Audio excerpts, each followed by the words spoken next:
All right, everybody, welcome out to the Log Room Guys Craft Beer Show. It is Tuesday, December the 10th, 2024. Jersey Johnny coming at you with me, as always, is none other than Mr. Beer Samurai. Say hello, Mr. Samurai. Well, hello there. How are you on this fine evening? Doing all right.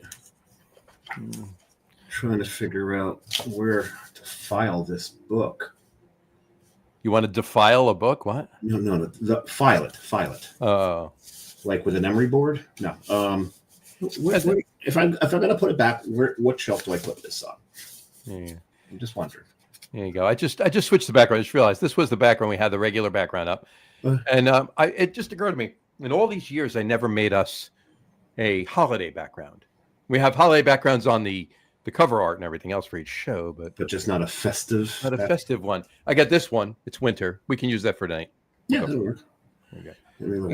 We got the this too. There we go. Now there's a wreath behind the logo at the top. Okay. I was like looking to the left, so I didn't see the difference all the way up to the right. There you go. You got to remember, my monitor is like literally this like a football field. Yeah. It's, you can actually sit at your desk and go like this. I actually can. Yeah. It's watching tennis on. It's great. It's great. Yeah, exactly. No, it's when really the ball flies out of the screen that you have a problem. That's the problem. No, but I can have like two forms open at once at work and just go back and forth between them. Is great. Most people just have like an array of monitors. I just have the one. It's just this one. There you go. Put it this way: when your techie son comes over for the first time and looks at it and goes, "Well, that's obscene." There you go. Yeah, you know it's pretty big. Yeah, guy. Well, that works. Yes, it's all good. So, how are you on this fine December evening? Still got a little bit of that cough left. So do you? Yeah, you still probably hear it. That was not put on. That was actually it's probably psychosomatic at that point, but probably. But I think beer will help it. I would almost guarantee it. So I think it's or at least help you. It's time to medicate. I would imagine so. So I think we should, before we do anything else, I think we should crack our first beers. And we have a reason, but we're going to do that first anyway. Yeah. So my first beer, I mean, I've got so much damn shilling in the fridge right now. So I figured, let me open a shilling. I know. And you know my favorite mug is shilling, right? My favorite glassware. I'm well aware. That's this sucker, this dimpled mug. Mm-hmm. There is a German name for that. I forget what it is. But I decided to do Patrine 11 degree. Mm-hmm. Right? That's the Pullet Mavi. Lager. So, what are you drinking? I am going to drink, I didn't pour it yet, but I'm going to drink, let me put my crawl up there, Stargrazer from Bauhaus Brew Labs in Minneapolis, Minnesota. Very nice. All right. It is a black lager. It's a black lager. See, it says lager. L-A-G-E-R. Or Schwarzbier, but it's a black lager. It's still a lager. Mm-hmm. And a Mave is a lager. A Schwarzbier is a lager. Yes. And this is pouring really nice. Yeah. And a lager is a bottom fermenting beer. Bottom fermenting beer, yes. Cold fermentation. So it's different types of yeast used for lager. Correct. And we're just stumbling through all this because we're just trying to figure out when we should. I think we should say right now. Happy National Lager Day. Happy National Lager Day, everybody. There we go. There you go. Cheers, right there.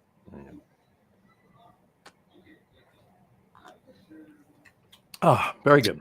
Ooh, nice. That's very nice. Very nice. Very tasty.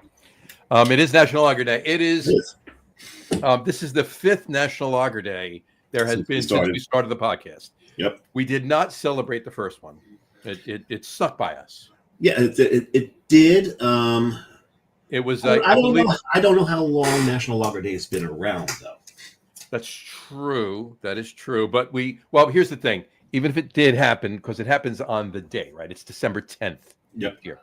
So the first year we did the podcast, 2020, December 10th was a Thursday. And you and I were working, we wouldn't have been able to, that was I was in Rhode Island. Rhode Island and the whole 9 yards, right? So, so that it got by us. But you were doing the show. Not that we don't do the show remote. We do the show remote all the time. But we got by us. So the next year was a Friday. So you and I went live from Source Brewing in Colton. Yes, we did. Year after that, it was Saturday. We went live from Bird's Mouth. Bird's Mouth, yeah. And our buddy from Source was there. And Greg from Source was on the first one. He came by. Quite coincidentally, he crashed the party, so to speak, because he wasn't technically invited. Exactly. And then last year, very happily. And last year it was on a Sunday, and we did it live from Wild Air in Wild Air Beer Works in. Sitting in the VW microbus. VW microbus, exactly. So this is the first year, regardless, that it has fallen on a day that we do the actual podcast. So, and it's been around for at least 14 years. 14. All right, fair enough. At least 14. So 2010 was the first instance of anybody remembering it, but being celebrated. But it may have been before that. There you go. So we'll see. At least 14 years. Let's see. But this is again the first year that we're actually celebrating it live on the actual Tuesday evening Lager Room Guys podcast. So, so cheers, everybody. Happy National Lager Day. Oh, I guess I have to drink again. Damn. It means you have to drink again. Yeah. Let's put it up again. Happy National Lager Day. There we go. And we'll talk more about lagers sparse throughout the show. So. I'll tell you one thing. In college, I was really, really bad at drinking games. Okay. Intentionally. Because when I was taught these drinking games, I could not understand the concept that if you failed, your punishment was that you had to drink. Mm-hmm. So the way I played quarters is like if this was. Once again, he touched his monitor cable, and this happens all the time for him. Yes, and he has does. to reconnect and then change his mic back and everything else. So he has There is the cam. He'll be back in a minute. There's the cam. There's the cam. And then switch the audio. There we go. Okay, so anyway. Right. So do yourself a favor. Try not to hit that again. Well, what I was going for was like so close to it. Anyway, so if this was the quarter, this is the way I'd play quarters. I'd go. Okay, I drink. And drink, right. Yeah. It just get tossed over my shoulder. Well, what's funny is you say that. We had a friend, you know him, won't dime him out on the show, but you know him. Mm-hmm. Years ago, I'm going back, high school, right? Oh, then I know the friend. Right. He tends to be silent. Yeah. Well, I mean, it could be one of two or three people you know. I'm thinking you might be talking about the person who only drinks once a year now. Maybe not. It could be somebody that's on one of the other podcasts. It could be a number of people. Okay. But anyway, let's put it this way: both of them were there. Okay. Whichever one it was, you know what I mean. Everyone. Anyway, so point being, it was the first time he ever played quarters or thumper or any of those drinking games, right? And we told him that basically the same thing. That when you got the quarter in the glass, when you won, you got to drink. See, that's good. All right. Right. So he was, and talking about beginner's luck. I mean, he would have been stone cold sober, and we would have all been annihilated the way he was playing. If we had the usual rules. If we had the regular rules, right? Yeah. So yeah, he had he in turn he was you say 3 sheets. He was like 4 or 5. But interesting. So it was remember, I don't know if you knew the game Drunk Driving. It was with cards, and I figured I had a cheat on it. And I got one of my friends. Put it this way, when I left his apartment, he was curled up in the fetal position on his couch, giggling. That's how drunk I had him. There you go. Gotta love it. We got a comment here. Let's put it up here. Brian Boak, cheers. I am back. Cheers, Brian. Cheers. Cheers. Good to see you on the show. Comment away. What are you drinking, Brian? What are you drinking on National Lager Day, and I mean, it could be Gentleman Jack, and that's fine. Just curious Yes. what you're drinking. That's all. Just what you're drinking tonight. Just what you're drinking tonight. Yeah, this is kind of a low key National Lager Day. Yeah, just kind of, Blue Reserve, because we had other plans. We did have other plans. Our other plans were tonight kind of involved my duds. Mm-hmm. So, folks, you've been aware. Anybody, longtime listeners, anybody watching the show, listening to the show on the audio podcast, there have been times in the past where our scheduled guest has needed to reschedule. And we either did just the two of us because we were able to like we're doing tonight. Like we're doing now, but there's a caveat. Because we had time to reschedule and replan what we were going to do for the show so we could do it, or we got a fill-in guest, either way, right? Yeah. So as it turns out, tonight our guest was Trevor Greer, the owner of Coven Brewing in the Strip District of Pittsburgh, PA. Not the Stripper District. Not the Strip District. Totally different place. And Tom, if you're watching, calm down. Yeah. We'll take you there. But James is in his car already. Yeah, but he's on his way already. Yeah. But in any event, he wound up going into a business meeting, literally last minute, maybe 10 minutes before we were supposed to start the show. So we were just not able to change. We weren't able to change anything. We weren't able to. Long story short, we're still doing the Coven Brewing show tonight, just without Trevor, which is a little weird. It is just the two of us. I did have talking about Coven Brewing. I did have a good suggestion, and it turned into maybe I get a ventriloquist doll anytime this happens. Okay. And the ventriloquist doll can pretend to be the guest. Oh, we could do that. Try to do that. I can do that actually. Here, hold on. I have a paper. You have a sock? No, paper towel. Paper towel? Hi. No, it doesn't work. You're Mr. Towel. Hi. If this were bigger, I could do this. Oh, you know what? Well, let me take one of my socks off. Oh, don't even tell. Please don't do that. And then we can do harm.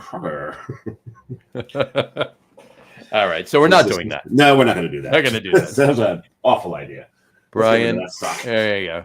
Let's get rid of the other one while I'm at it, so both my feet are cold. One on, one off is not a good thing. I'd rather both feet be cold than 1 foot be cold and 1 foot be hot. I'm probably going to run and grab my socks a little later on in the show. Brian just commented again. He said he is drinking his English mild, which is fantastic. That's an ale, but it's a fantastic ale. Right, but he took a sample of Monster Mash that is fermented with lager yeast, so that will be a second beer. So there you go. There we go. And there you have it. Awesome. That's awesome. So we will be talking about Coven Brewing. We'll be talking about Pittsburgh. We'll be drinking a couple of Coven beers that I brought back from when I was out in Pittsburgh a few weeks ago, and that we're supposed to have on with Trevor. But we'll have him back on. Just unless we get some beers, we just won't have any Covens those nights. So yeah. But in any event, but a couple of them are IPAs, and we want to make sure that they're as fresh as possible. Exactly. The beers that if we can't reschedule for a couple of months, we didn't want to sit on those that long. So yeah, because we're booked into February at this point. We are booked into February at this point. We've got an exciting one coming up in February that we're not going to talk about just yet. No. It's still nascent, it's still in the works. We've got a meeting on it this Thursday morning. So it's going to be a special one. You're not going to want to miss that one. It'll be our pre-Valentine's Day show. It will be just before Valentine's, whatever the Tuesday before Valentine's Day is. I'm looking right now just in case. I think we did it 2 Tuesdays before Valentine's. Did we suggest that so that there was time for this thing to have impact for? I think you're right. Yep. Yeah, you're right. It was. So as Valentine's Day is February 14th, obviously a Friday. It's the Tuesday, the 4th. The 4th. Mondays, yeah. So that'll be. I am so looking forward to this. So before this will be a good show. It'll be unlike any show we've done. It really will be. It really will be. It'll be really good. Yeah, it's gonna be a lot of fun. We got a lot of good shows coming up between now and then too. Next week we have Marty Nagel. Oh, the return of Marty Nagel. The return of Marty Nagel will be definitely waxing nostalgic about some craft beers of the past. We'll be talking about Chicago a lot. We'll be talking about the American Craft Beer Hall of Fame. Okay, thanks for telling. Okay, good. Now I know. Oh, you knew that. The week after that is the 2 shows after that are both on Monday nights. Yes, they are. The Tuesday nights those weeks are Christmas Eve. Those are Eves and New Year's Eve, so we won't be doing shows those nights.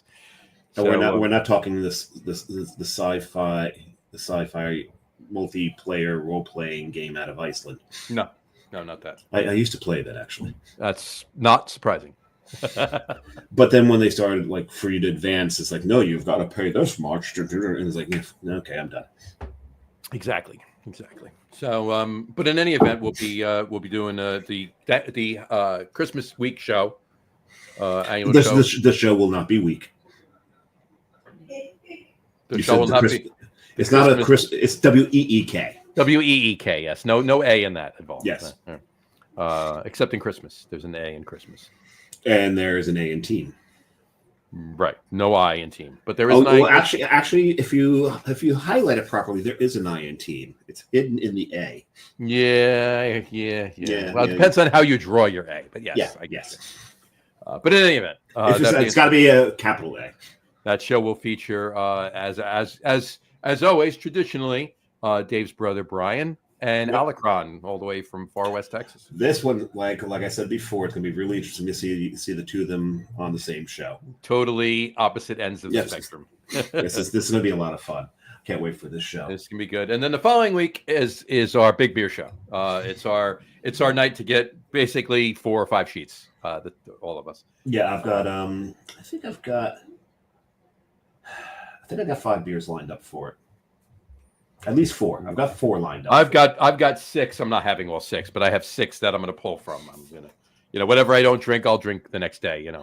If you make it to 6, I'll just break into the Malort again. Oh, there's no way I'm going to make it to 6. No, if I hit 5, it'll be shocked. I'll definitely hit 4, but we'll go from there.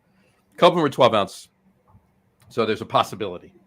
But we'll go. We'll see. But I think I need to go find one more. One's what I drink on the show every year, and that's I drink because I usually drink on the Christmas beer show this year's Christmas bomb. Yep. And then on the big beer show, I drink last year's Christmas bomb. Right. So that won't change. I'll be drinking that, and I've got a couple of others. There's one there. There's one over there. One's a classic, and just by saying it's a classic, I've pretty much already told John what it is. Yeah, I can pretty much guess. I mean, classic. Mm-hmm. So does it say classic on the label? I think it does. So you know what it is. There you go. It's not Santa Claus. No, it is not.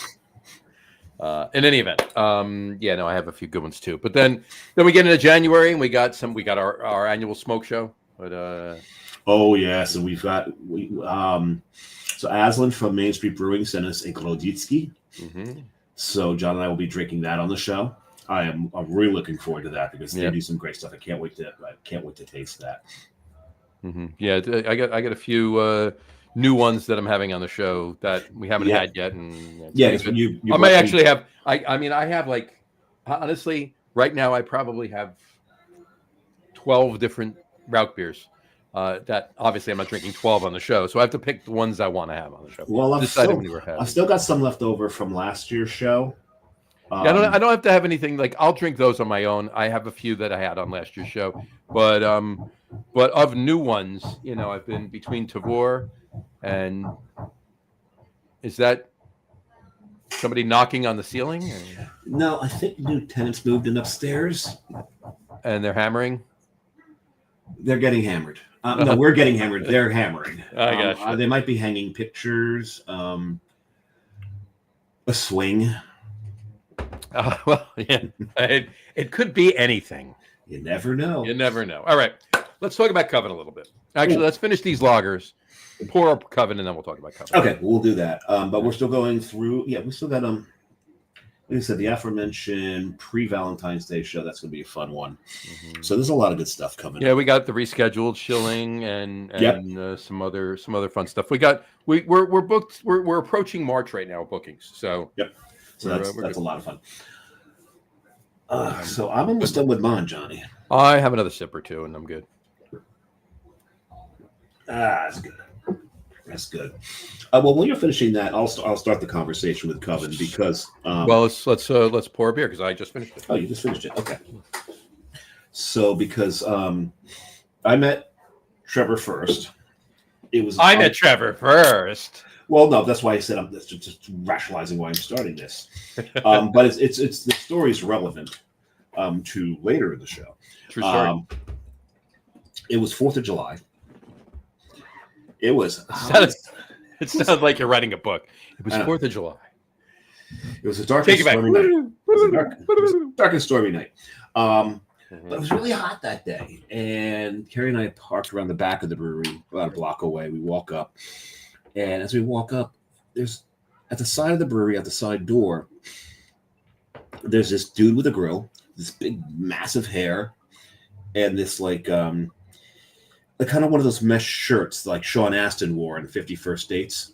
Yeah, right. It's not his phone's head shaped that way. Grilling hot dogs out the side of the brewery. I love it. So we talked to him for a little bit, and then we go inside the brewery, found out this is Trevor, the owner of the brewery. And the reason he was grilling hot dogs is he had booked a food truck that day. And the food truck never showed up. Well, they canceled. And he decided... Is that right? Yeah. So he decided he's not going to let his guests starve. Right. So he goes out, buys a bunch of hot dogs, starts grilling them. A lot of the locals and regulars to the brewery, they bring in a bunch of food. Solid. There's trays. Yes, they had salad. There's. It was solid what Trevor did. Oh yeah, burger. Okay, I thought you said salad. There's trays. There was like chips. All this. He grills a pretty damn good hot dog. I gotta tell you that.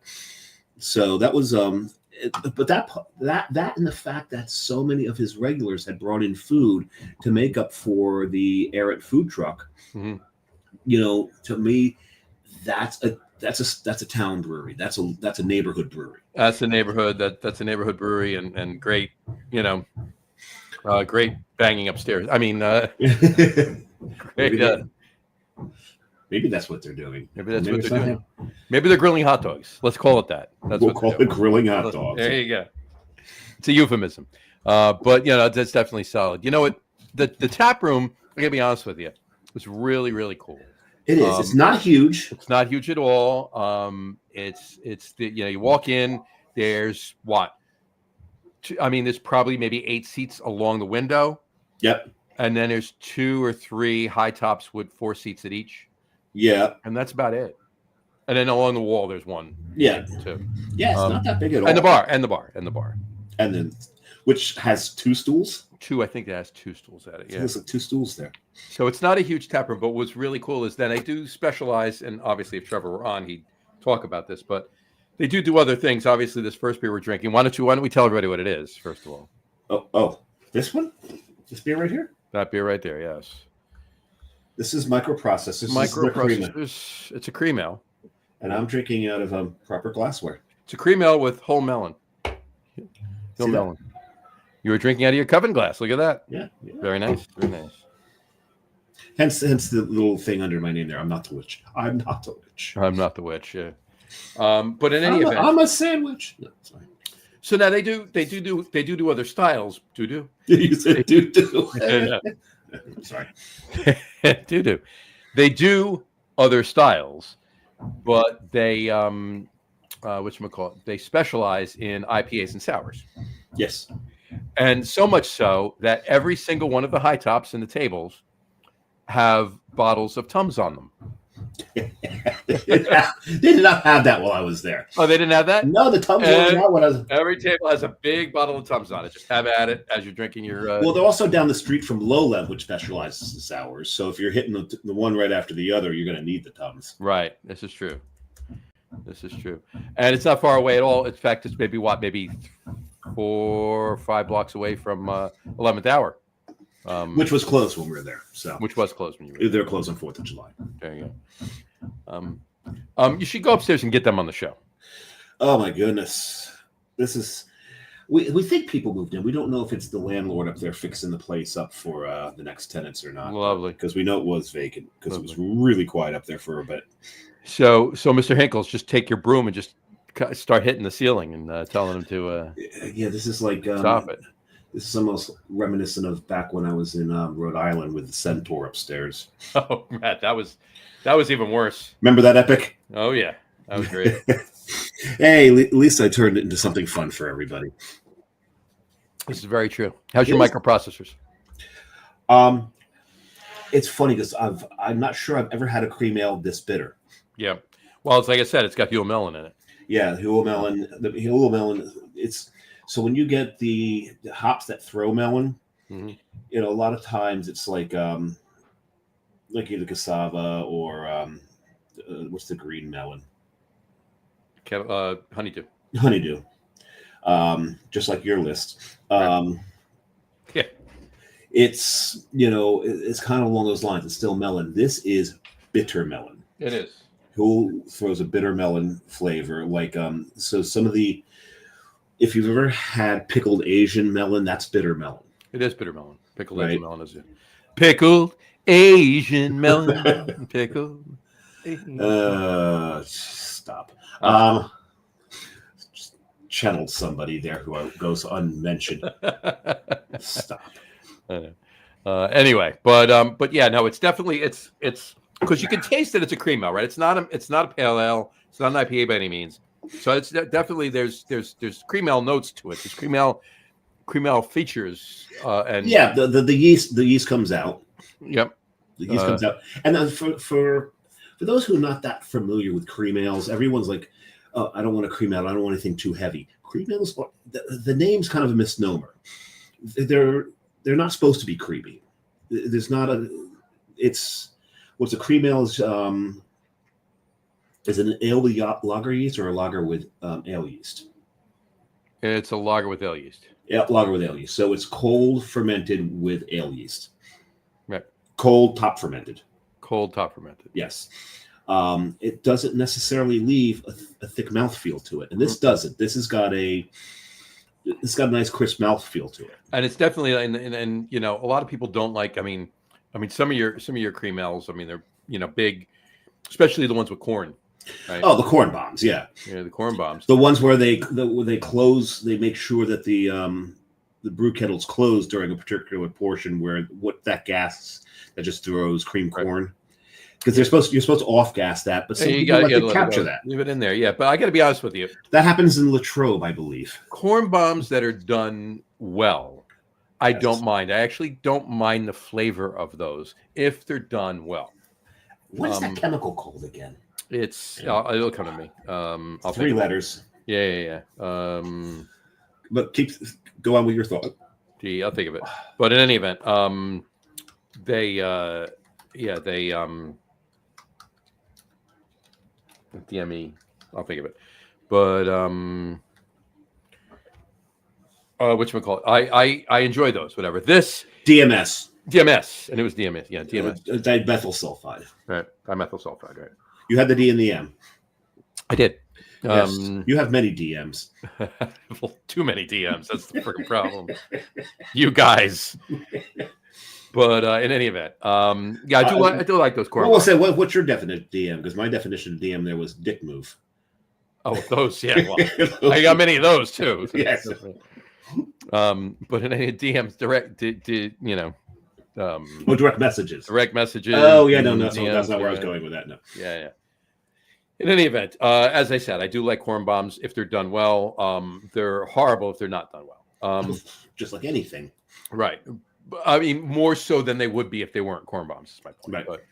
Right. But in any event, yeah, this is very light bodied behind that, so it's not that. Yeah. It's not, the malt is definitely subdued, but the Huell melon hops, that bitter melon like you're talking about, is definitely in the forefront. So it's an odd but interesting beer. Because it's not anything. It's not like really a lot of other things. It's like, the only way I could describe it is if it was like a really, really super light pale ale. Yeah. But same thing. Had a very well defined, bitter hop presence that's not too over the top. With a little bit more body than an IPL. With a little bit more body than an IPL, right? Exactly. Right. Well, I'm sorry, cold IPA. Yeah, IPL's the thing of the past. Dude, yeah, I mean, coming to 2024, you're going back 10 years. Come on. Cold IPA, bud. Let's go. Still like IPA. Yeah. I'm waiting for 2034. What's it going to be then? They'll come up with some other kind of. No, they go back to IPL. There's like, we're going to go back 20 years and dig up IPL. This is a retro IPL. There you go. And we also happen to have a cold IPA. Yeah. What? Right. It's not. Yeah. It's different from an IPL or a cold IPA. It's definitely different than that. But well, cold. I mean, the brewing process of cold IPAs and IPLs is different. Yeah. So, but it's not the same thing renamed because an IPL. Yeah. There's. Yeah. But in any event, an IPL, cold IPA is cold fermented ale. The opposite of a cream. No, right. Same thing as a cream. Similar, yeah. So, but in any event, my point being, this is definitely a unique beer, and it's pretty well done. So, cheers to Trevor for doing this. Right. Cheers, Trevor. We'll finish this, and then we'll have our IPAs. I actually brought a fourth beer up with me, another lager if I needed to, depending on how fast we got through these. I've got the fridge right there. There you go. So all right, slide on over, grab a beer, and slide on back. Slide on back. So let's talk about Coven for a little bit. We talked about the tap room. Yep. It's a very I don't want to say the word cozy because cozy denotes tiny. It's not tiny. No, it's not big. But cozy. It's snug. Yeah, but cozy in the context that I'm using it in right now is denoting the warmth factor of it. It's like. Well, it was very warm on. Well, I can imagine 4th of July. Yeah, it was very warm. This was the last week in October we were there. So probably not as warm. No, not so much.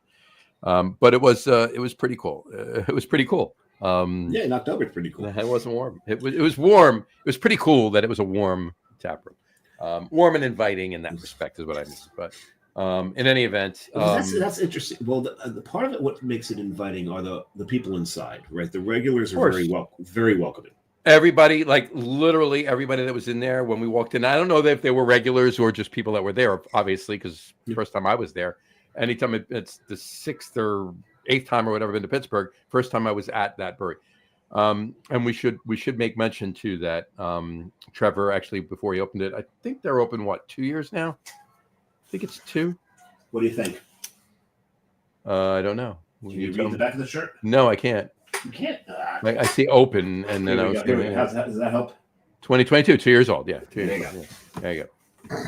So, but in any event, back of the chair was blocked. Before that, he worked for Dancing Gnome. Yes. Dancing Gnome. He was over on the north side, and he is a little gnomish, so I can see how that works. But in any event, I hadn't been there. I've been there. This is the 3rd time that I've been in Pittsburgh since they opened, and it's the first time I went. So, on somebody's recommendation, would be you. That would be you. I think you've got to get to Coven. Yeah. But the people there are very friendly. I think Carrie and I had conversations with a whole bunch of people while we're there. Right. And then Trevor came and sat at our table and talked to us for a bit. So we had a lot of fun there. It was very warm, very inviting. Absolutely.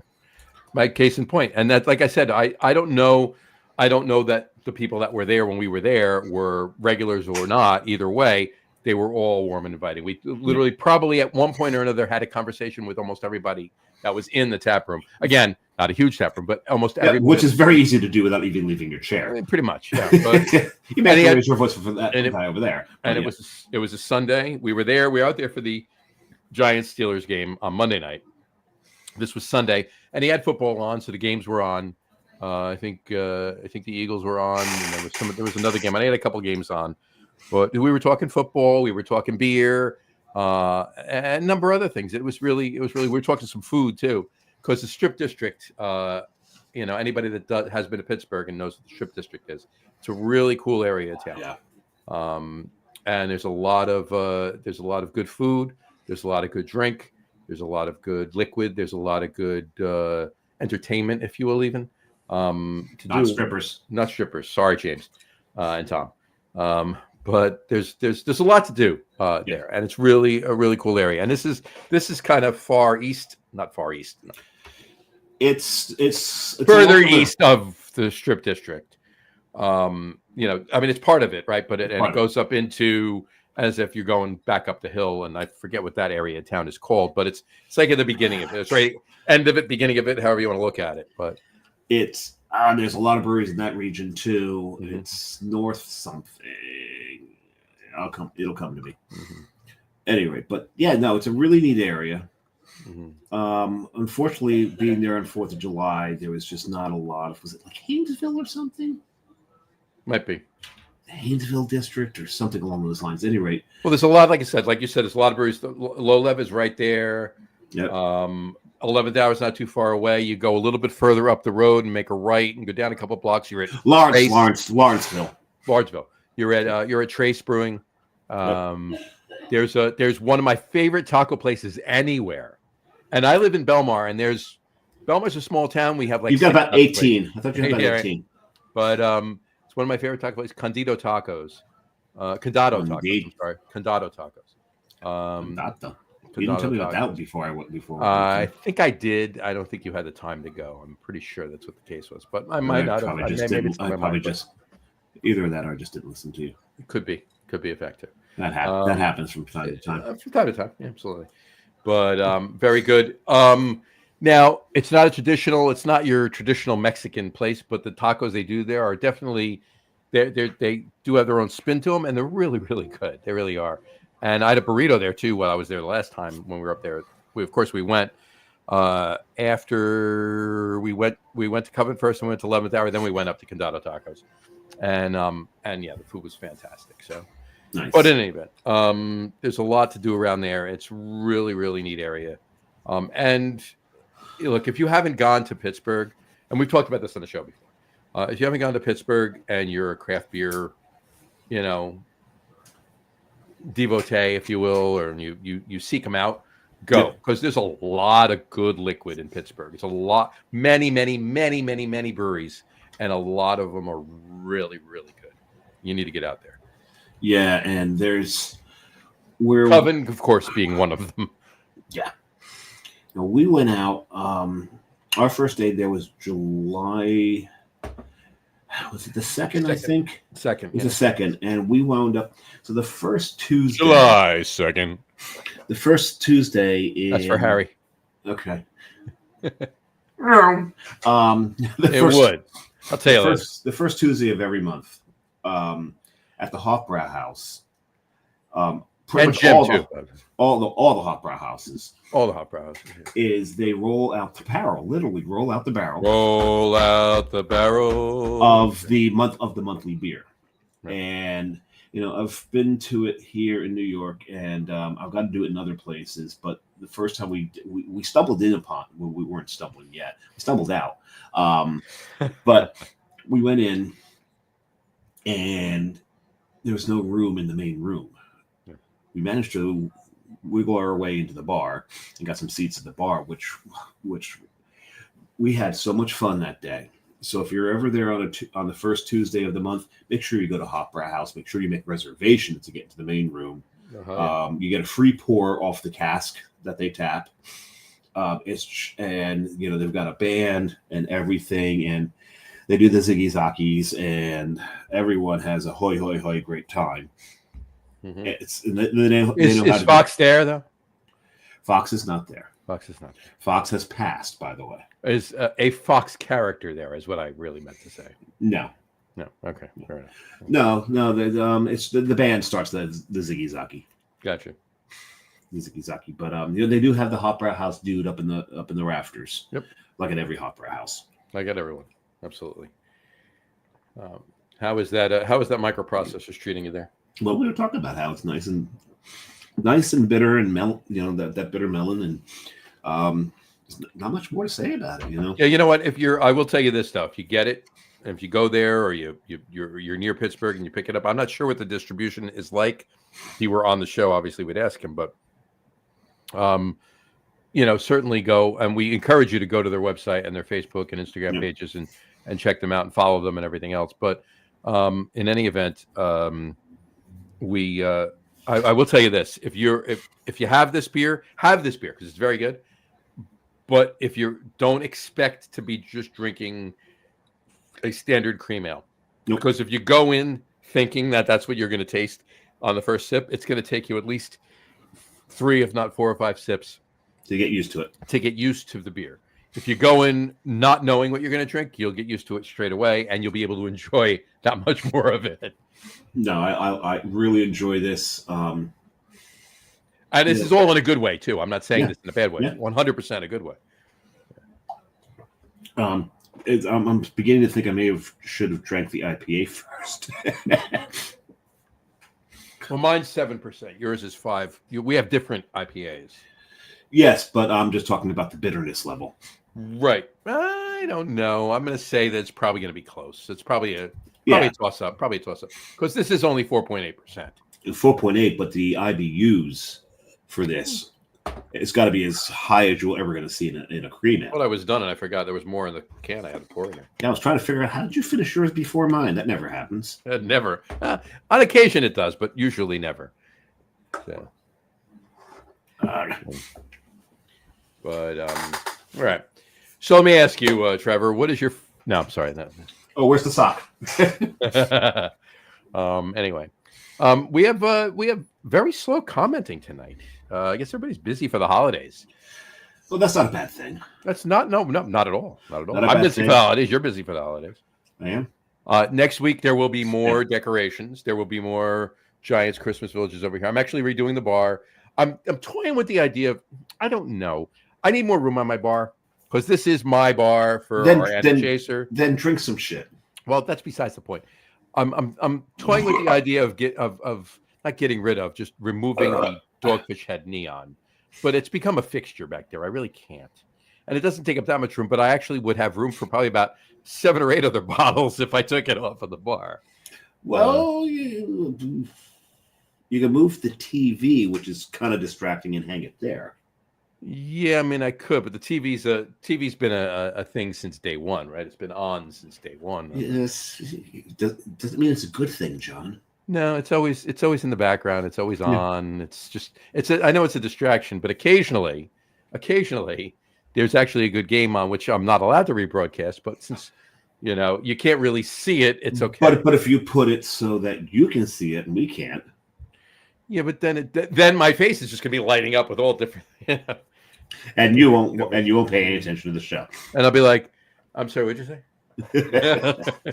That reminds me. I don't know if the Rangers won last night. They did not. They lost horribly by a point. They have won. They're starting to stink it up again. They have lost 7 out of 9. They've lost 7 out of 9 or 7 out of 8 or.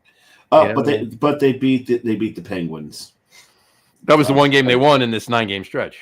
Yeah. Yeah. So yeah.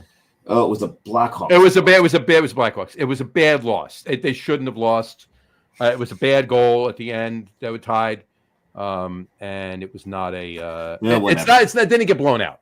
It was one of those games that, all right, it's not a good loss. Not that there is a good loss, but you know what I mean. That there's oh crap, they stunk up the joint. They didn't, but. Oh well. At any rate. At any rate, you're opening your third beer there, I'm assuming. Objections? Not at all. Why don't you tell us what it is? It's an IPA from Coven. From Pittsburgh, Pennsylvania? Yeah, see, look at that. Look at that. Looks tasty. That's a lovely pour right there. That is a lovely pour. Nice head. Thank you. Yeah. Got me through college. There you go. Stole that from Tom. So what this is I have a can here that John gave me. He gave me an option between 2 beers, the one he's drinking tonight and this one. And this is... I let him pick. I said, you pick which one you want. Yeah, he was a bench and let me pick. And I saw the word Simcoe, and that was the end of it. This is called Stone and Ash. It's got Mosaic, Simcoe, and Amarillo. So this should be a... Now, I love Simcoe, but when you put Simcoe and Amarillo together, it's typically a cat piss beer. Yeah, pretty much. So, which is not usually my jam. So we'll see how this goes.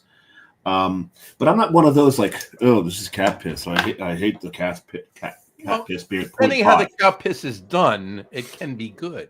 You love double. I mean, we all loved Double Simcoe from Weyerbacher, and that was a great cow piss beer. Especially the cork and cask version. Absolutely.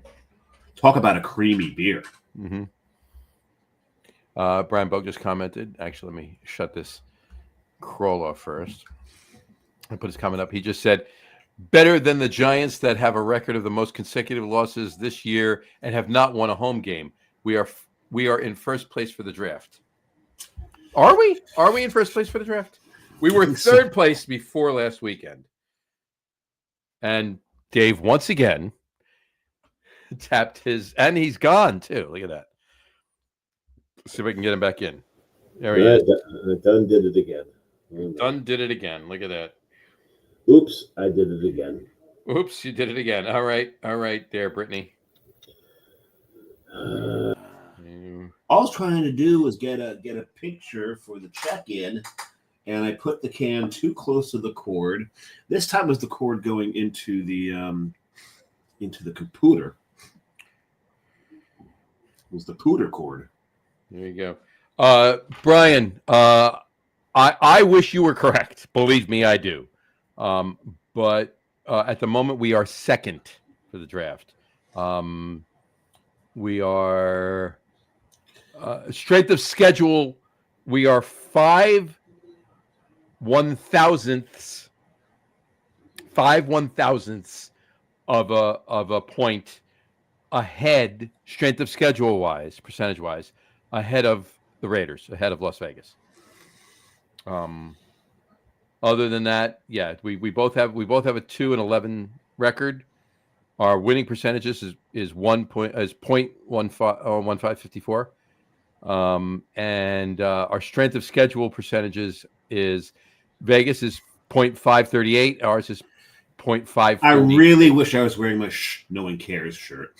There you go. It's like you and Brian, but 5 1,000. You're delving too deeply into the weeds here. We need. There we go. He just said you are looking at a different list. We lost. We will lose Sunday to get back to it. There you go. All right. Now that is what I'm talking about right there. Yeah. That is the confidence that I need. All right. The optimism that Brian brings. Go. Yes, I was not looking at next Monday's list. You're right. I was not. Wow, this is Yeah, there is. Cat piss is not the right word. It didn't go full cat piss on this. It did not. This is like a nice dry. This is not an IPA. This is a pale ale, by the way. It is a pale ale. Yes. It's a pale ale. And the Amarillo and the Simcoe, what would normally throw off that, what we've been calling cat piss, has really dried this out. It doesn't even really have too much of that sulfuric funk. Really?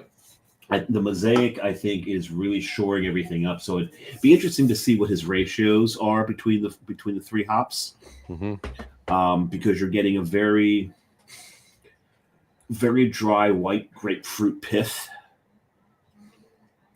I'm getting a lot of that. Fair enough. Yeah, this is nice. This is very well crafted. All right. And I've said it many, many times. You can take 3 hops and work them into something genius. Once you get beyond 3, stop. Just don't. No. Three is the most. 3 is the most. That's it. You want to do 3 hops. 4. We've done one beer that had 4 hops, and it was just a special release. And the 4th hop that we added, actually dry hop edition, wasn't it? Well, I mean, all of them really are, but the 4th hop that we added was just to literally accentuate one of the other main hops. But yeah, three is. I mean, if you get to 4, if there's a reason for the 4th, fine. You get to 5, forget about it. You get to 4 without a reason for the 4th, that's silly. You want the hops to speak to you, right? And you could certainly do a lot more different flavored IPAs. It's just using 2 or 3. I mean, most of the ones we use 2. There's a handful that we use 3. But I mean, a lot of people will do the same. Threes, probably 2 or 3 is where you want to go. Unless you're doing a smash beer. Smash beers are good. I do enjoy smash beer because you're gonna get the specific flavors of the one malt, and you're gonna get the specific flavors of the one hop. Yep, like that. All right, and it's fantastic, right? But if you're doing something like that and you want those 2 to meld and sing to you, I'm all for it. Short of that, 2 hops, 3 hops. That's the range you want to be. Yep. 4 if there's a reason. You show me a beer that has 17 hops in it, I'm not drinking it. No, because I'm not getting anything out of it. Every hop is canceling out the other one. It's just going to be a blend of either juice or bitterness. Yeah, and we've known people who have done it just for shits and giggles to prove to everybody how awful it is. Right. I know that Smug Brewing did one, and I think Carton did one. Yes. Yeah, you're right. The Carton one was a very sarcastic. Yeah, it was one of those. Yeah, like we're gonna do this for a reason. It's gonna be drinkable, but we're not looking for you to buy it because we put 17 hops in it. We're looking for you to buy it because it's actually decent, but we're saying we're doing it for a reason, right? Yeah, and what's interesting, you know what I've got sitting right here next to my desk? That beer? No. Oh, Smug. Oh, you know what? I'm so pissed off. You know how many winters I have tried to buy that online and have it shipped? They're gone, and like I think Rob makes like 4 of them a year. He sells 3 in the brewery and puts 1 online for sale. That's it. I bought this at the brewery. Oh, I know. I live 4 blocks from the place. I know, and I was up there when I was up there in January this year. I was up there for 4 days this year. All 4 days I was up there, he was closed.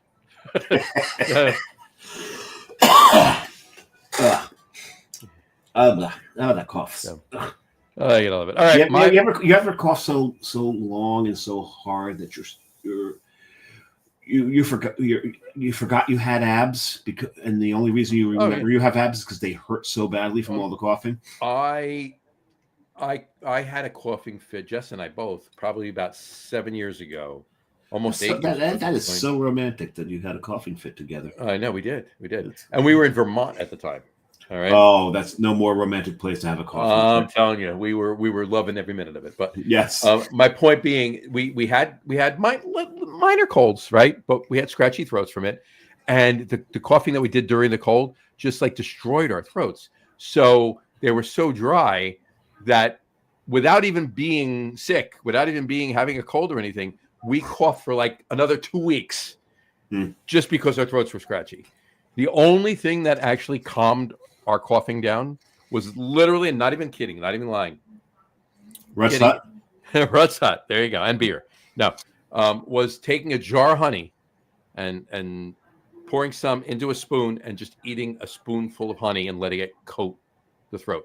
And I'm not talking like once a day. I'm not talking like once an hour. Every 10 minutes. I'm talking about every 10 minutes. Yeah. Yeah. Yeah. And it worked, you know.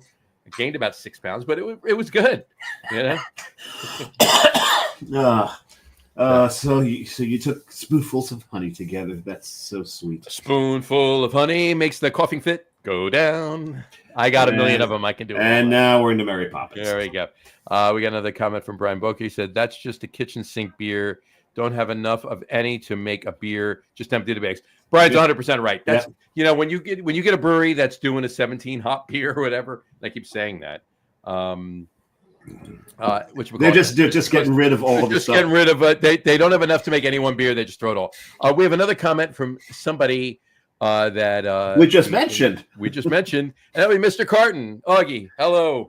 How are we doing, sir? How Cheers. are you, sir? Cheers. Cheers. Augie, what was and that's the second time I said his name. So well, he's already here. So. Well, he's actually on the show. Right? So have at it. What was the excessively multi-hop beer that you'd made? What was it? It was not called cooking dinner. It was not called cooking dinner. Yes, that is what he's doing at the moment. He's cooking dinner at the moment. But there's one where I can't think of the name. It's like right at the tip of my tongue, and I can't think of it. What was the excessively hopped beer? Multiple You know, any hops? Yeah, it was like 8 or 9 hops variants in it. I forget. What. It is not boat, Augie. Yeah, it is not. It is not. What are we sipping on? Boat. I may have had a few boats. I think you did have a number of them. I've had quite a few. Quite a few. Well, we're supposed to have Coven Brewing on the show, but we had a last-second cancellation, so we are drinking Coven beers, and I'm drinking Coven's Stone and Ash. Mm-hmm. And the Judge and John. What are the hops in that one? The hops in I have loading art. I actually didn't put it up yet, but loading art is what I'm drinking, and it's Eldorado, Idaho 7, and Citra.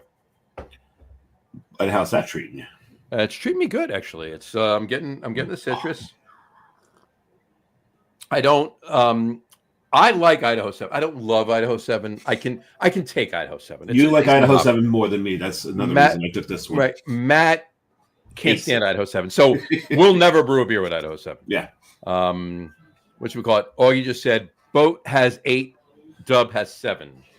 And then he says, don't really go past Boat. Okay. And then he's got to go. He carved the beef. I'll come back past dinner. You got it, Augie. Thank you. Cheers. Cheers, brother. Cheers. Thanks. I miss hanging out with that guy. My liver doesn't, but I do. Well, he was tending to family when you and I were there a week and a half ago. So one of the boys sick? No. Family in for the just having people over. When you say attended to, it sounds like someone was sick. Mm-hmm. It's just the way you phrased it. No, he was entertaining family. There you go. That makes more sense to me. But going back to Brian's comment, 100% that's a kitchen sink beer. That's normally what it is. When you get a brewery that puts out an IPA that has, and I keep using the number 17. I'm just using that, obviously. We're just joking. I'm just joking. No, I don't think anyone's ever done a 17. 10 or 12 or 14 different hops. It's because they have enough all together to make one batch of beer. They don't have enough of any one of those hops or any 3 of those hops or whatever you want to call it to make one batch of beer. So they use them all and they come out with it's hey, let's brew a batch of beer. We got these. Why spend more money on more hops? Let's brew this batch with this and see how it comes out. There you go. So, but and you know what? Once in a blue moon, and I don't mean any. That's not no pun intended. That's a great Belgian beer. Oh no, it's not. From what I hear, it was decent before Coors took it over. Yeah, I never had any before Coors took it over. I actually did, and it really was not that bad of a beer. Yeah, it really was. And then Coors took it over and turned it into just a glass of ass. Pretty much. Well, that's why you got to put an orange in it, right? Yep. You got to give it some flavor, right? No. You need to mask the flavor it has. Well, yeah. No, it has flavor. It's just not well, see, you're screwing up my joke, and I know you're right, but you're screwing up my joke. I always say, Blue Moon, you got to put a piece of orange in it to enhance the flavor. Corona, you got to put a piece of lime in it to mask the flavor. Yeah, and keep the flies out of the bottle. That's it. So. Corona has flavor. Well, I didn't say it was good. Anyway, Brian just commented too. He said, "Next beer, Rum Dawn Barrel Aged Sour Pink Guava from Urban Family Brewing in Seattle, Washington." Someone got a Tavour. I'm gonna go out on a limb and say this is a Tavour beer, correct, Brian? And he has. And one of these days, Brian's happy right now. Okay. One of these days, Brian's gonna be very angry at you and I. Oh yes, when he realizes setting him down how much the Tavour rabbit hole. We're getting close to me being able to go back onto Tavour, but just not yet. Yeah, I haven't bought anything. Last crate I got was the end of September. I haven't bought anything since, and I've been trying to stay off of Tavour because I know damn well as soon as I see things, I'm going to want it. But the thing that I've done is like, I said to myself, okay, when there's a beer that I just have to get, I will order it, but I will let that crate go for like 3 months, right? And I'll get it in March or whatever, We've been right? through this. Yeah.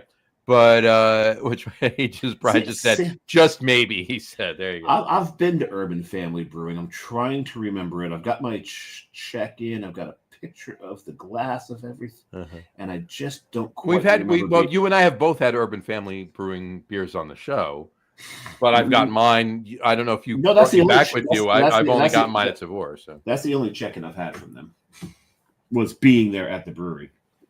I got you. I definitely have a couple. I have a couple of Urban Families over here waiting. One of them. I'm surrounded by Urban Families. Well, that too.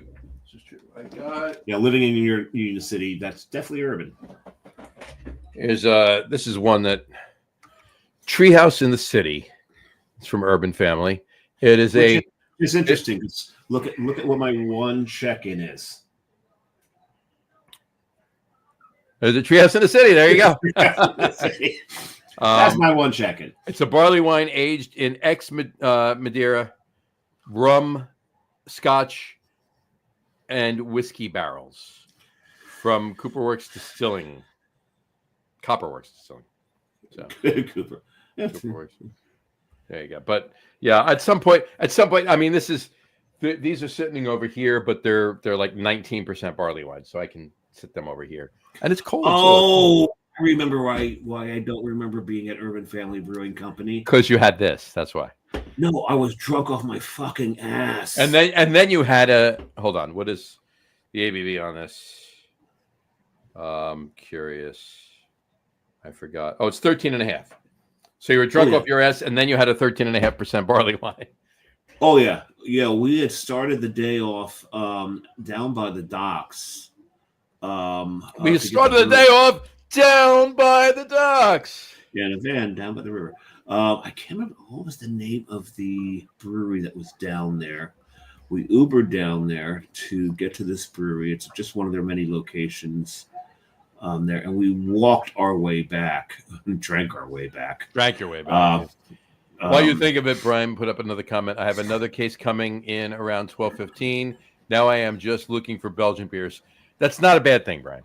Not a bad way to go. Extremely rare on the site, so it should take a while to get to 24 beers. He's smart, though. He waits till he gets to 24 beers to maximize his shipping. Yep. It's so this was in Ballard. We started off with a brewery that was as far west in Ballard as we can go. Drank our way back, and by the time we got to Urban Family, we got something to eat there. They had a food truck. Yep. And then we wandered around the corner, and we hit two more breweries after that. I don't remember being at either one of them. I do remember being in Urban Family now, but I don't remember being at either of the other two. Gotta love it. How's that IPA going for you? I've talked about it already. We've already stopped asking at something. At the moment, still, it hasn't changed. What I like about it is it starts off wet, and John knows what I'm talking about. It's a weird thing to say about a liquid, but it does start off wet. But then the hops really dry it out at the end. Fair enough. So yeah, this is well crafted. I like the label. You got to get a nice amount, just the right amount of residual bitterness in there to dry it out at the end. So it's Trevor knows what he's doing. There you go. Augie just commented, Idaho 7, when it's amazing, does orange candy better than most. He's right. It absolutely does. But when it hit the crop yield, I think it found its supply demand. Okay, translation. Sometimes they stress it to grow too much of it and maximize the. And so that becomes awful. It's not as good as if it's grown right and it's not stressed, it's a good. It definitely gives you a nice orange candy. When you're forcing yield, you lose quality. 100%. And 100%. I think that's the translation right there. Yeah, absolutely, 100%. Cheers to that, and you're 100% right. Not that you wouldn't be. Of course, we know that you're right. He might know a thing or two. Mm-hmm. And don't forget, and Augie, you missed last week's show when Don Tess was on, and we were talking about the O Double Lotta that we made at that we made at Barnacle Bill's. Half pina colada, half OW. I need to get down for burgers again. Oh, those burgers are so good. So good. Yeah, we had clams. We had clams before that. I'm hungry. We have boats and O-dubs, and of course the O-double-ada. Well, actually, I think just me, Don, Augie, and John Hall had the O-double-ada. I don't think anybody else tasted it. Nobody else wanted to taste it. Oh, there's more than just the four of you. Oh no, yeah, there was a couple of guys from BSG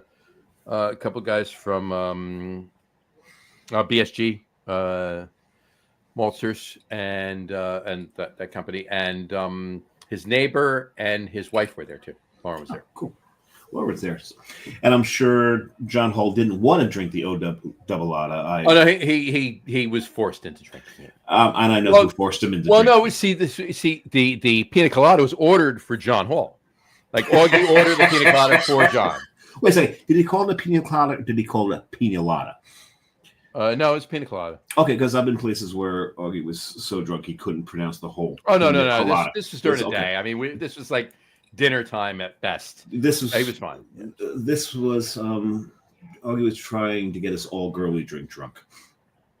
Well, yeah, I'm sure he was definitely doing his best to try and get you guys all girly drink. And he was already girly drunk, by the way.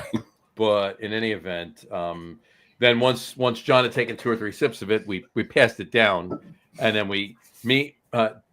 Augie and Don had concocted the idea for the O-double-ada. Well, actually, Augie concocted the idea, and Don just helped him facilitate it. That was all. That sounds horrific. Well, because Don's the one. I got to be honest with you. Look, I thought it was disgusting when I was watching him pour it. I took a sip of it. It was not bad at all.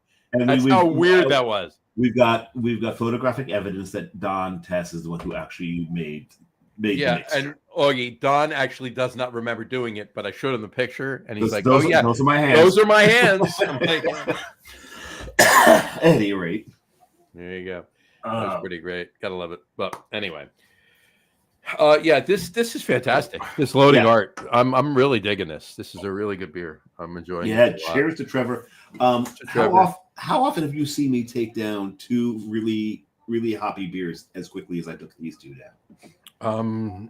Usually, well, you like. Well, here's the thing. Let's go back. That's besides the point. No, seriously, on the show, right? Let's go back to the beginning, right? Because this is the Lager Room, guys. But in the beginning, you and I were drinking more IPAs or more ales, if you will. Well, here's the thing. You got to remember, we started this during COVID. Everyone was pumping out IPAs. Nobody was making lagers like they're making today. Everything was IPAs because they knew they could sell them, and everybody was buying anything they could get their hands on at the time. Absolutely. So, because the demand was so high, the only way to meet the demand was to brew IPAs. Sure. So you're not going to sit up here for 8 weeks when your demand is like, your demand's through the roof. You were not tying your tanks up with a lager. No. So it was IPAs all day during that, and being 4 blocks from Smug was not a bad thing during that time because they do they do some damn good IPAs. I gotta take a ride up there just like one night for a weekend, and I gotta get the what is it, the Cabin Fever? Is it out again? It's gotta be. I mean, he makes it every year, right? You don't know with Rob. Well, I couldn't. Let's put it this way: he doesn't distro it. I know that, and I couldn't get it when I was up there in January because he wasn't open. So, I literally went to everywhere he distros to, and they said, "Yeah, we don't get that beer." I'm like, yeah, he doesn't make a lot of it because there's so much maple syrup in that. Well, that's my point. I will go up if I'm up there and he has it. I'm buying a damn case of the damn beer. I'll split it with you. Well, actually, you can have 2 4-packs, and I'll have the other 4. Yeah, that's fair actually. The only problem with Cabin Fever is it degrades not very quickly. No, I'm sure you can get through the rest of the winter with it. It's not like I'm going to sit on it for a year by any means. No, maple syrup fades pretty quickly. You with 3 months, probably, because it was, I think when I gave you your first can of it, it was I think it was a month old at that point. Okay. Well, I had it like immediately. Yeah, like a week later, not even. Yeah. So But Oh, that is probably one of the best maple beers ever produced. it's fantastic. Well, and I misspoke myself too. Like, I mean, if you have a maple barrel aged, if you will, a second use bourbon barrel that was aged maple syrup, so forth and so on, and you have That's different. that's different, right? If you're adding maple syrup to a As the winter adjunct. warmer, that's as the adjunct in a 6.5% beer, that's what's going to fade quick, right? If you have maple in a 15% beer, that's a high-end barley wine or old ale or something like that, yeah, that's going to last a lot longer. It's not going to last for years. Like, don't expect to sit on that for 10 years and taste any maple. Yeah. You're gonna get your tobacco and your leather and all the other good feels, but you're not going to get the maple's going to be long gone by then. But you'll get it a couple of years in. You'll still get some maple in those bigger beers, but you're not going to get it in a 6.5% winter warmer. Cabin Fever is a 7%. 7%, yeah, there you go. So, like I said, probably 3 months. 3. Yeah, I mean, it depends on how it was canned, when it was canned, and how you kept it. And how you store it, yes. Right. But I would drink it within 3 months. I would drink it in 3 days. I mean, come on. There's that. Yeah, if I go up there, look, I'm not buying a case of it, but if I go up there and I get a couple of 4-packs, they're gone well before 3 months gets around. Okay, let me dip into the old beer fridge here. Trying to figure out what the hell to follow these beers with. I know what I'm having. I'm having another lager, and You're gonna go with another lager I'm gonna go after an IPA. No, I'm having another lager. I'm going back to a 5.7% lager. It's another Schwartz beer. I'll give you 3 guesses which one it is. It might be something to do with jellyfish. Plankton, actually, not jellyfish. Oh, plankton. That's right. It's plankton. And so, it's Chum Bucket. 6-1. Yeah, 6-1. Well, that's what plankton owns, the Chum Bucket. Oh no, I know. I'm really going in a completely different direction. I prefer the Krusty Krab, to be honest with you, but that's what he says. Have you had the Krabby Patty from Wendy's yet? Wendy's makes a Krabby Patty?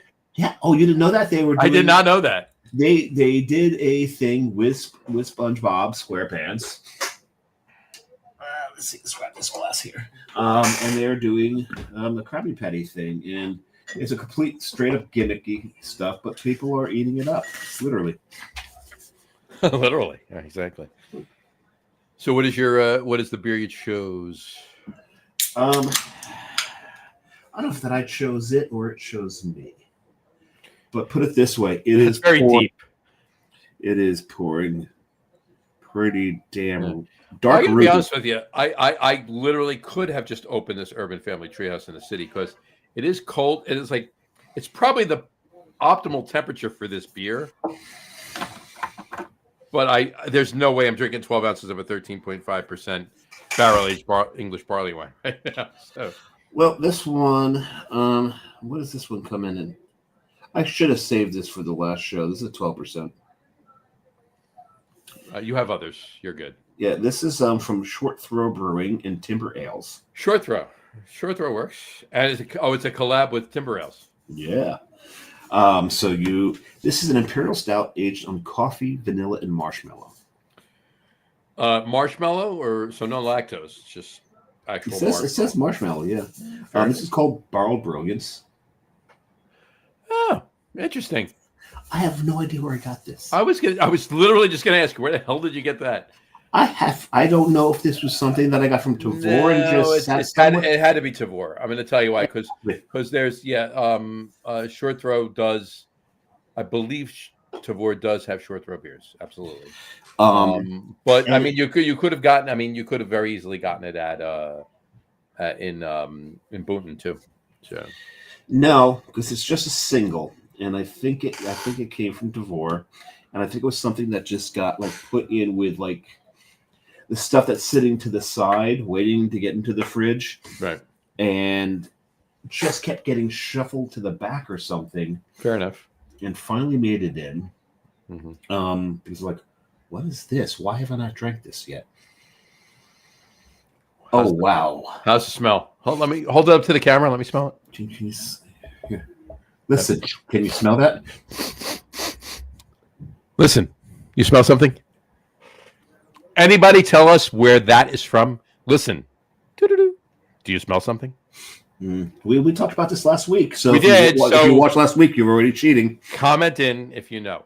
And Doug Smith commenting in is not fair because he'll remember what we're talking about. Yes. He actually brought it up too. And he just commented and he said 12%, 13%, child's play. 'Tis the season. Drink up, boys. 100%, Doug. 100%. Doug he's a bad influence. He's child great. is a bad influence. He's great. Child, he might be older than Gotta us. love We it. have no idea. Do we?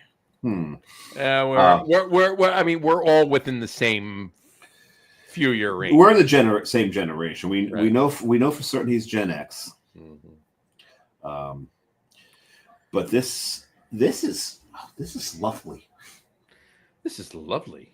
No, lovely. Lovely. No, no V. It's an F. Lovely. This is lovely. This is lovely. All right, I'm gonna have mine. I am actually drinking. It's a beer by this brewery in Monmouth County. You can't get this on tap anywhere anymore. You can't get this on tap. Oh, no, you can. No, it's on tap in certain places. It's just yeah. There's no tap. It is. Is it at the rail? Well, it's at the rail. It's at the rail. On tap, and it would. I mean, both of us just had it on tap at the Cloverleaf in Caldwell on Saturday. So no, I didn't. You and Donovan did. You did not have a pour of it? No. You suck. I did not. I mean, I don't really care. I've still got a can in the fridge. There you go. I bought a 4-pack of it. Vertical migration. You bought a 4-pack? No, you gave me a 4-pack. I gave you a 4-pack. What are you talking about? You bought a 4-pack of it? No, I didn't buy a 4-pack. I bought so much of your beer. You can't complain yet. I don't think I was. So. You told me I sucked. I think that's a complaint. Sounds like a complaint. Well, and then I said I didn't care. It's like I followed it up. Right. But it's funny because in the smell of this beer, the coffee and vanilla are really nice. When you taste it, it's mostly marshmallow. Really? I want more coffee. I want a little more balance out of this one. This gets a really high rating on Untapped, and I know it's Timber Ales. Timber Ales is one of those. They're kind of like the that New Kid in Town, that Eagles song, where everyone loves them because they're and they don't get me wrong, they do some great stuff, but they're on that wave right now of being, oh, everyone likes them, so I must like them, so this beer must be good kind of thing, right? So I think this beer is a little overrated because I don't think in the flavor it's as balanced as it should be. And I think if we talk to the brewery, they'd probably like, yeah, the marshmallow took over a little bit. And it's funny because you get like, here's a lesson here. If you are reviewing somewhere or you're talking to a brewer or a brewery owner, you're talking about their beer, be dead honest. Don't be a kiss ass. Oh, hell yeah. Absolutely. Because I guarantee you, if I was there talking to the brewer at Timber Ales and like, it's not as balanced as I would like to be, they would probably, like I said, they would probably say, marshmallow took over a little bit more than we wanted it to. We this is what we wanted from it, but this is what happened. And the brewers appreciate that feedback. Don't be afraid just because they're, just because you're talking to someone from Treehouse or one of the Dogfish Head or any of the big names. Don't be afraid to say, hey, this is what I got out of it. They all want that feedback, and they don't want the kiss ass feedback. No, they don't. They're tired of it. They're tired of the fanboyism. They want to hear true, honest opinions of what you're drinking. So don't be afraid to do that. Definitely don't be afraid to do that. That's 100%. And honestly, frankly, you do it enough with somebody, they'll come to the point that they'll start to respect your opinion. If you're at a brewery enough and say this enough and give them those honest opinions, they'll start to look for your opinion because they know that a lot of their other customers are just fanboys. Right. So, Uh-huh. We'll see. I want this to warm up a little bit before I make a final judgment on it. Coffee can disappear behind things when it's a little too cold. It can. So maybe when it warms up, maybe depending on what it's behind too. Marshmallow though. Marshmallow. Oh well, the marshmallow's taking that over when it's cold. Yeah, absolutely. Yeah. So let this warm up a little bit before I render final judgment on this. So I'll drink this slowly through the rest of the show. There you go. All right. What do you say we do our top three? Well, yeah, because I was talking about being hungry, and this is just going to make me even more fucking. And I'm starving too, and it's 8:25 So yeah. All right. So tonight, speaking of being hungry, and with the direct correlation between Coven Brewing and what Trevor did on 4th of July, with the hot dogs, and all, our top three list tonight is top three favorite food. Hold on, I got to fix that. Hold on. We have the technology. Top three favorite foods served at a brewery. Food itself is plural. You don't need to pluralize. Top three favorite foods served at a brewery. It doesn't sound right. You got to okay. Top three favorite foods served at a brewery. Because it's not the favorite, right? It's the top three that you're referring to. So it's the foods, right? So top three favorite foods served at a brewery. David, please take it away. And by the way, Brian, Augie, Doug, anybody else would chime in? Please chime in. Please chime in. Because otherwise, I'll give all 14 of my honorable mentions. Now, do your top do your top honorable mention and your top three. Okay, I'll do mine, and then you can we'll talk about your others. So give me your top honorable. Give me your top honorable mention. The top honorable mention is because the guest that's supposed to be on the show is from Pittsburgh. Fair enough. So my top honorable mention is Strange Roots and the Pittsburgh Sandwich Company, I think it's called. Okay. The sandwiches there that you can get. Oh my God, they're so good. I think I got the basically what it amounted to a loose meat sandwich. It's ground beef and cheese, so it's not really a cheesesteak. But they got so many different varieties of sandwiches there. They're all damn good. So that's my honorable mention is the sandwiches at Strange Roots from, I think it's Pittsburgh Sandwich Company it's called or something along those lines. No particular sandwich. What am I? Sandwich. No particular sandwich, just the sandwiches from Pittsburgh Sandwich Company at Strange Roots. At Strange Roots. Okay. Not Strong Roots. Strange Roots. So my number three. What is my number three?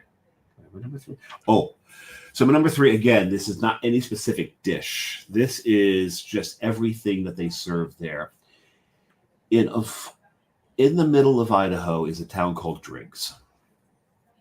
Driggs, Idaho is this little bastion of liberalism amongst all the potato fields. And there's a brewery there called Citizen 33. And I was out there with my son, my younger son, because for his graduation, he wanted to go to Yellowstone. So we went to Yellowstone. We also went to Grand Tetons. You did. And on our way to Grand Tetons, we drove through Driggs. Mm-hmm. We got coffee in Driggs. On our way back, we stopped for dinner at Citizen 33. Mm-hmm. And my son knows that when he travels with me, that we're going to hit at least one or two breweries. Yep. But to make sure that it's not just like this beer adventure, I make sure that we go to breweries that serve food. Right. So we went there. We got the food. Now, Citizen 33, the head brewer is from Abita. You start off in Abita of all places. The beer is fantastic, but the food is so good that when we went to Grand Teton the next day, drove through Driggs again, on the way back, my son goes, we're stopping at Citizen 33 for dinner again, right? So when someone who doesn't drink beer wants to return to a brewery for the food, you know it's good. So any particular food item, just the food in general at Citizen? He had the loaded mac and cheese. And me. I had a barbecue. He had the barbecued ribs. What the hell did I have? I don't remember what I had, but it was just fantastic. The food there is fantastic. Fantastic. The chef there is amazing. The beer is amazing. So if you just ever happen to find, you know what? I'm just putting any of the food at. Right? Any food at. If you just happen to find yourself in Driggs, Idaho, which is probably not going to happen. If you happen to find yourself in Driggs, Idaho, yeah, please. If you hold on, let me rephrase this.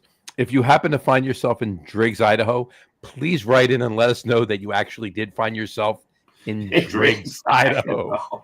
Right. But Citizen 33, definitely stop in there. Definitely make a stop at Grand Teton Brewing as well, because that's a got a shirt there because that's one of the kind of an old school brewery. They've been around a very long time. That was your number 3. What's your number 2? My number two, I texted John earlier that I was taking this so that he knew not to take it, because him and I both love this place. Of course. Human Robot in Philadelphia makes amazing beers, lagers, pilsners, everything. Their slow pours are amazing. They do great IPAs. But in it is Post Sandwich Shop. There is nothing there that you're going to not be happy with. Yeah, but I need an actual item. No, you don't. I do. Now I'm going to tell you why. Because I have one of my honorable mentions is a specific sandwich at Poe's. So I have had at least 5. Every single one of my top 3 and my 2 honorable mentions are specific food items. So. Well, that's your problem, not mine. Every sandwich that I've ever had at Poe's is absolutely fantastic. There you go. Every sandwich that you've ever had is absolutely fantastic. And you know that's all you had to say. That's all you had to say. You know they make great food there because they're all stoned out of their minds. Every second of the day. Don't forget the fries that they do there too. I don't think I've ever had their fries. Oh my God! You haven't had their fries? Well, because the sandwiches are they're almost as long as my damn monitor. I don't know about that, but you still need to get the fries. Split them. That's what Jess and I did. No. So, at any rate, my number one. My number one. There's no question, no thought behind it. Absolutely. We had lunch at the Brownstable at Vian Stefan. There's the finger. I'm shocked you didn't go with Schneider rice, but with what? Schneider rice. Oh, the food there's good, but compared to Vian Stefan's Brownstable. No. So I ordered the pig hock. Pig hock. Yeah, there's a German word for it, and I can't remember that right now. And they served that with the potato dumplings. And when you say potato dumpling, it sounds like it's just this really heavy gut bomb. They're not. They're nice and light. And there's the gravy they put over it. Their red cabbage there is so good. Everything that they make there is good. And the best part is, you get to wash it down with Vian Stefan beer right off the goddamn tap. And the brewery's right there. So you know this stuff is fresh. So and Coastal Brewworks beer has actually made an appearance in Vian Stefan Brewing. The beer has it. The can has. So yeah, there is no doubt in my mind that had to be number one. It just oh shit, I forgot one. Holy crap! Do it in your mentions. I forgot about Bomberg. Do it in your honorable mentions. Ike Schlenkerla. Do it in your honorable mentions. I just did. Well, you didn't say what it was and describe it or whatever. Just do it in your honorable mentions. What was that beer cheese that they make there? All right, make it an honorable mention. I'll put it in your honorable mentions, and then we can go for the others. There we go. Beer cheese at. And there's a name to that beer cheese. Beer cheese at Schlenkerla. So.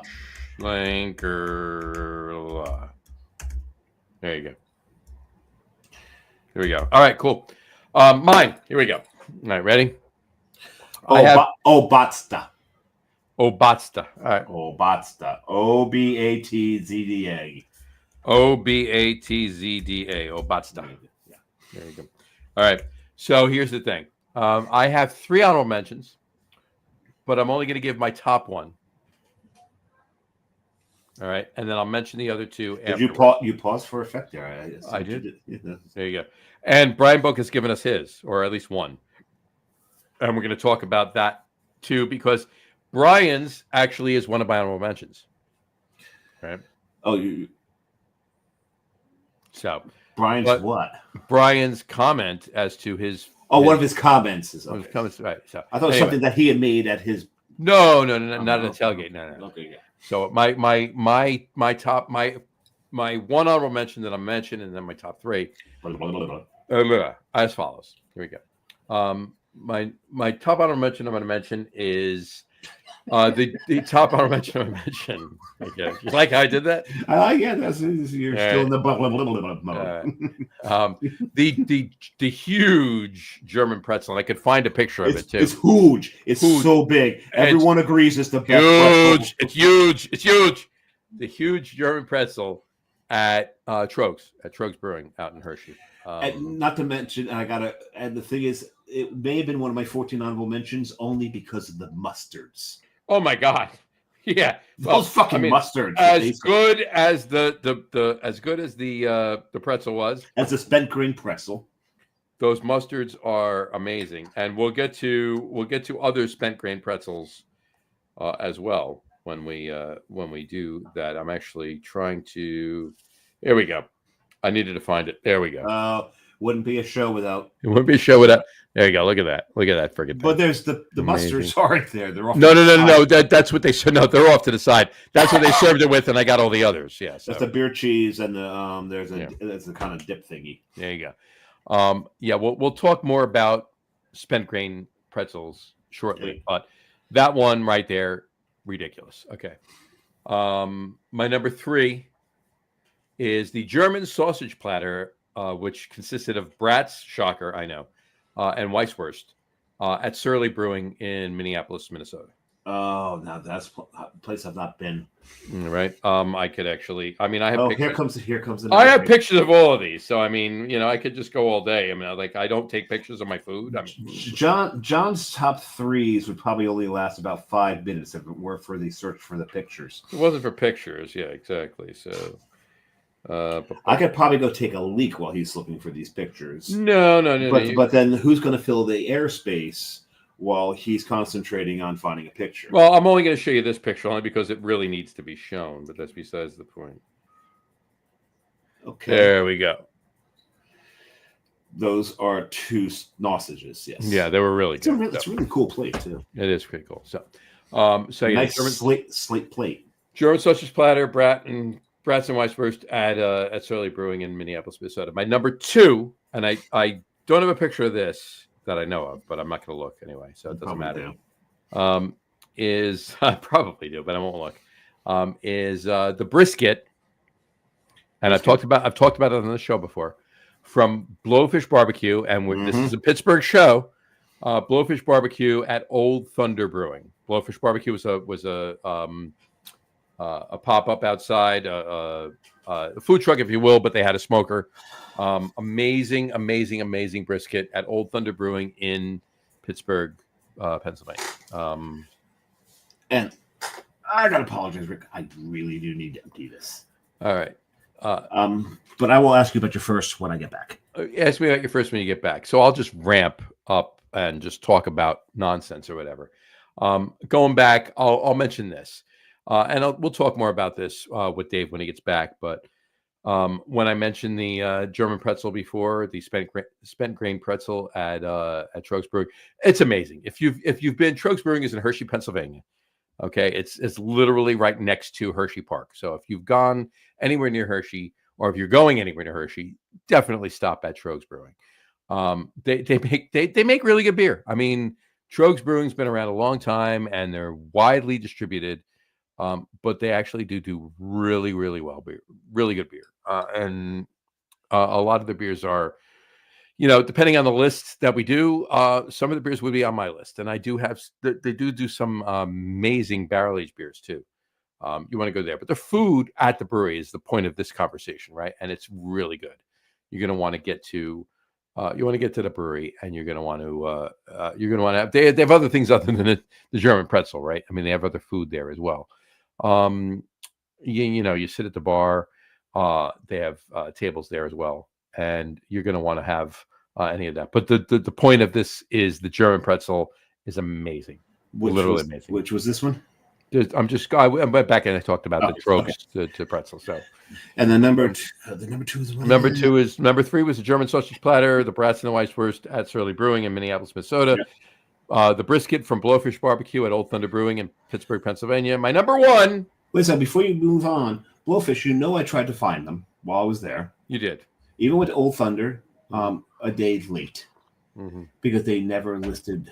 They were there the day before. They didn't list the pop-ups. They do.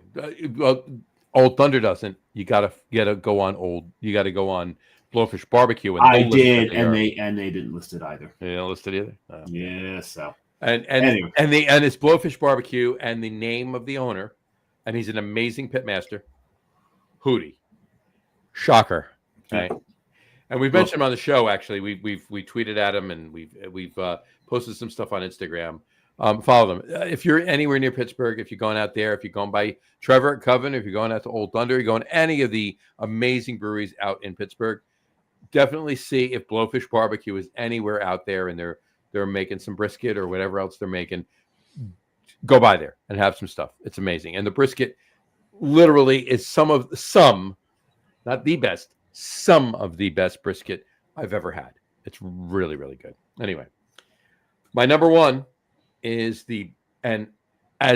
as insignificant of a type of sandwich as this is, Dave will agree with me that this is probably the best one of these I've ever had. And I've made a number myself, and I've eaten plenty of these over the years.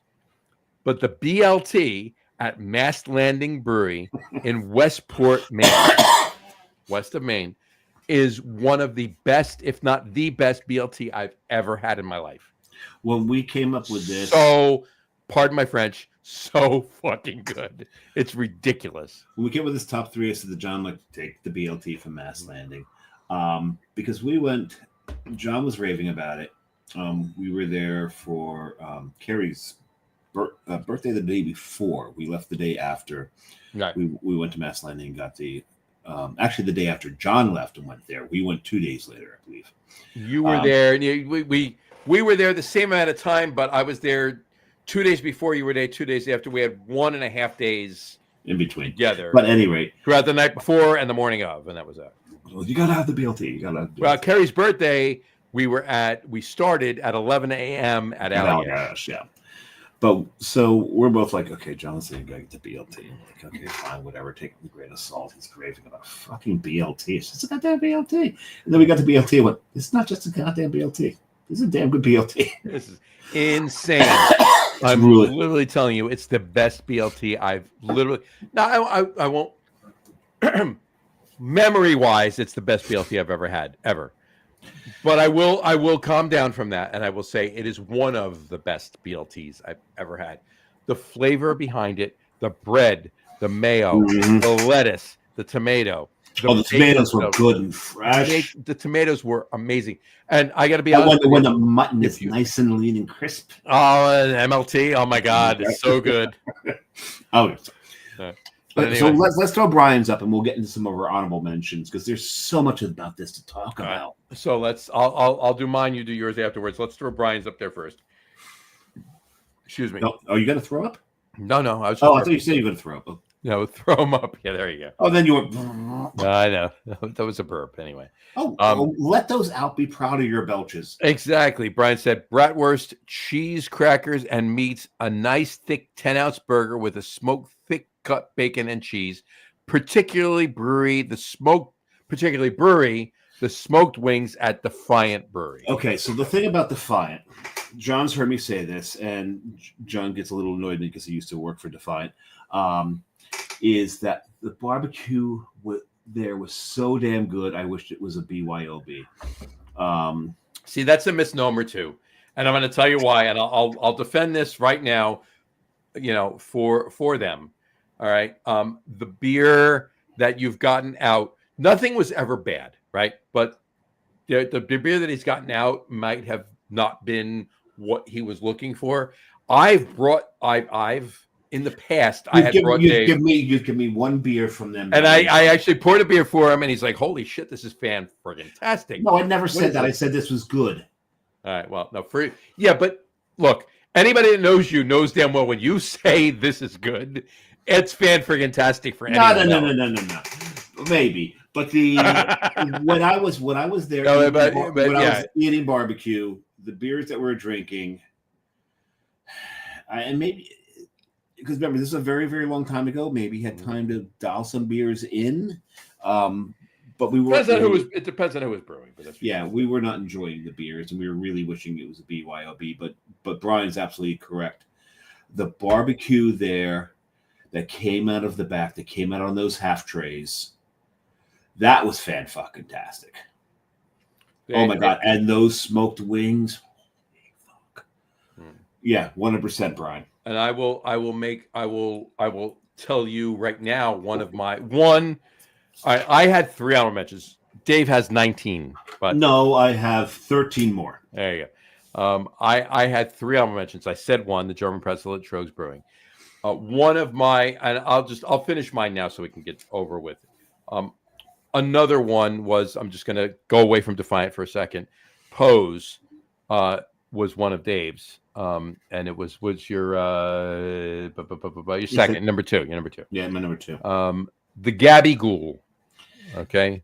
The Gabagool. The Gabagool at Pose at Human Robot. I get it every time I go. And Jess will even say, you get it every time. Why don't you get something else? I mean, how often do we come here? I mix it up. I want this sandwich. Well, you know what? She switches it up. So I just take a bite or two of hers and I'm good. I switch it up, right?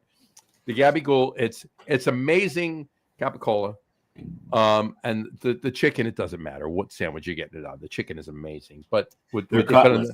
The cutlets. The cutlets. The cutlets. But the fries, you got to get the fries. But the Gabagool at Pose, Human Robot in Philly, in West Kensington on North 5th, you got to go. But my other honorable mention is all of the barbecue at Defiant Brewing, and it was and it will be. Even the pickles. The pickles are amazing. Neil makes his own barbecue sauce. Okay, it's so good. All of the barbecue sauce you're going to have when you go to Defiant is made in house. They make there. They don't buy it and put it in the things. They make it there. The wings. I worked for Neil for years. I have no idea what he puts in his rub. It's so proprietary, he won't even tell anybody. I get that. All right. And the wings are amazing. And the one thing that was always like crack to me, okay, amazing, was they do tacos there. And they do a brisket taco, which is amazing. The brisket, that's the other thing. Love the brisket. Please say amazing again. Amazing. There you go. All right. Brisket taco. The brisket is amazing. The ribs are delicious. Are they amazing? They're amazing. Right. Amazing. Anyway, but my point is, one of the tacos they do house cooked, house smoked bacon, and they do a mac and cheese and bacon taco. Oh, Jesus!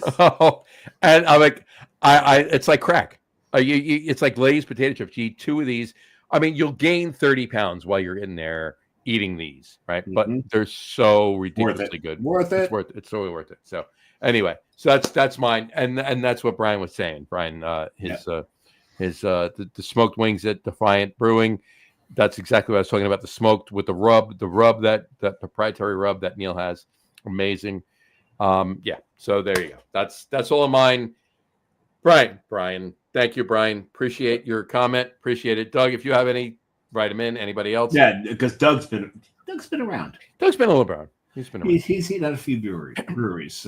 So Dave, how about your other 13, or just kind of abridge some of them? I will bridge it a little bit, because as people who follow the show know, I've been around.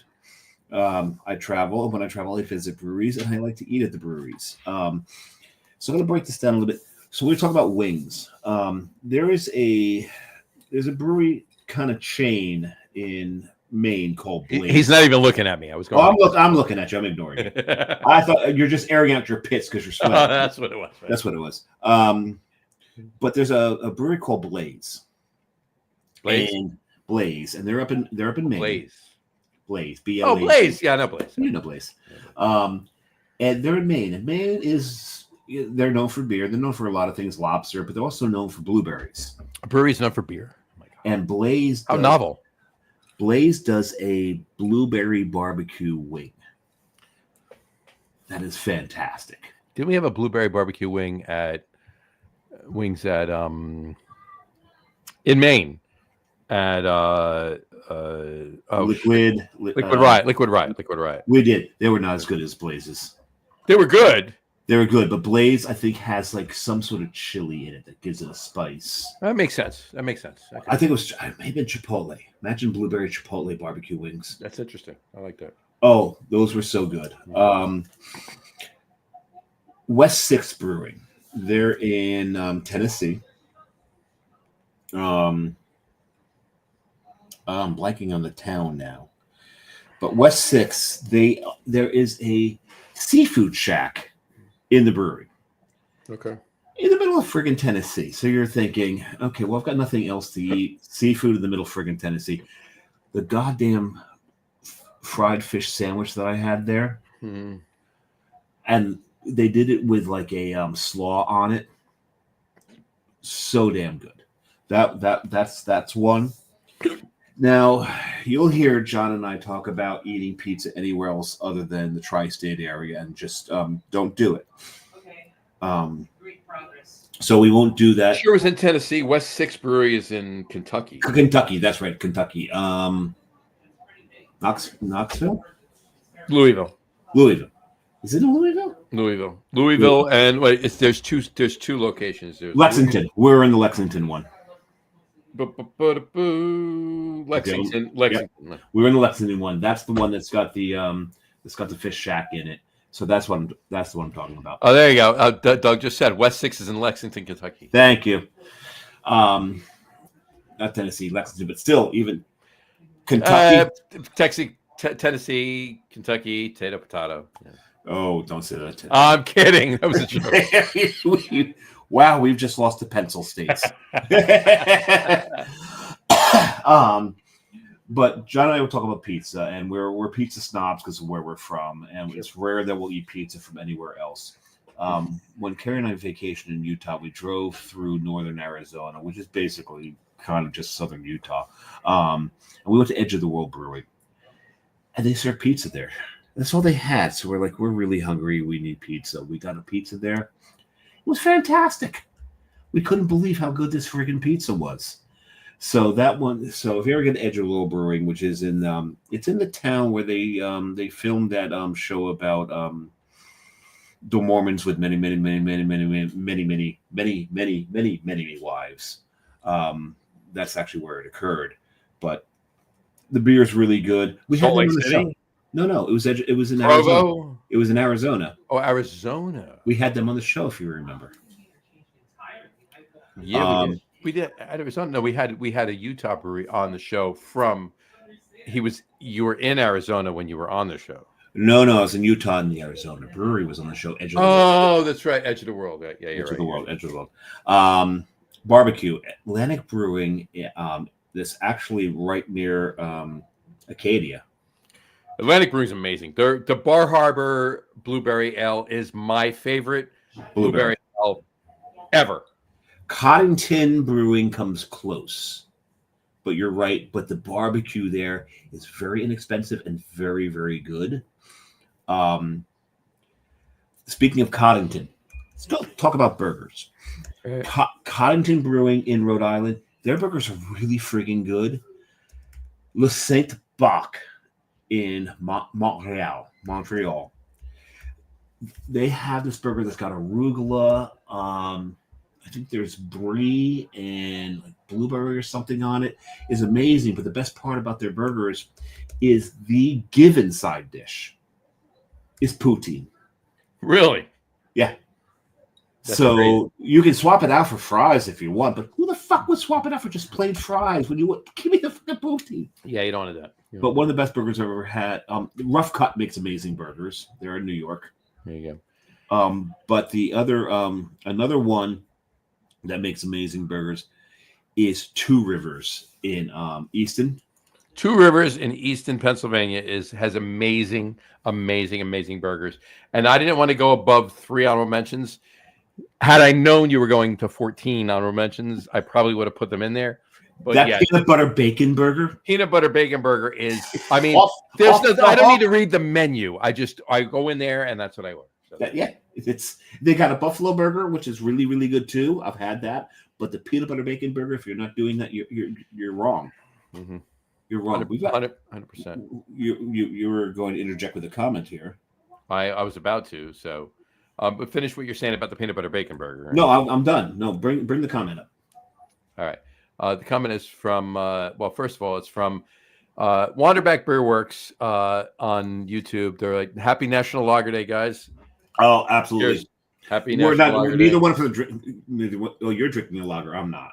I'm drinking a lager. You're not, but I'm drinking. I'm drinking an amazing Schwarzbier from A black lager. Black Lager from Coastal Beer Works. There you go. So, And you're familiar with the brewery. but I'm a little familiar with the brewery. You may know them. There you go. But cheers. But yes, Happy National Lager Day. Appreciate you tuning in. And Brian Boak just said, next beer, Drownland, Black Gold Bourbon Barrel Aged Imperial Stout. Drownlands make such good stuff. Mm-hmm. They do. And I actually, hold on. I'm going to put this back and grab. I can't reach it anyway. I won't. I have a Drownlands over there I was going to grab, but anyway. You can't reach it right now? Well, I can, but it's going to knock some stuff over, so I'm not going to bother. So Wonderback they're down in Vineland. Yes. I'm wondering if it's Justin, Brian, or Chris who's commenting right now. Need to get down there. Do you? I wonder if they have a tap room. I don't, and how long they've been open. Because I don't know about you, Johnny, but they've not been on my radar of places need to visit. I've been to Vineland. I've been to Cowtown.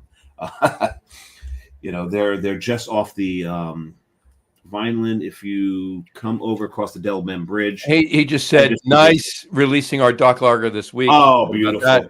Got to get some of that, guys. And he said no tap room yet. There we go. So it's just distro at this point. Okay, good.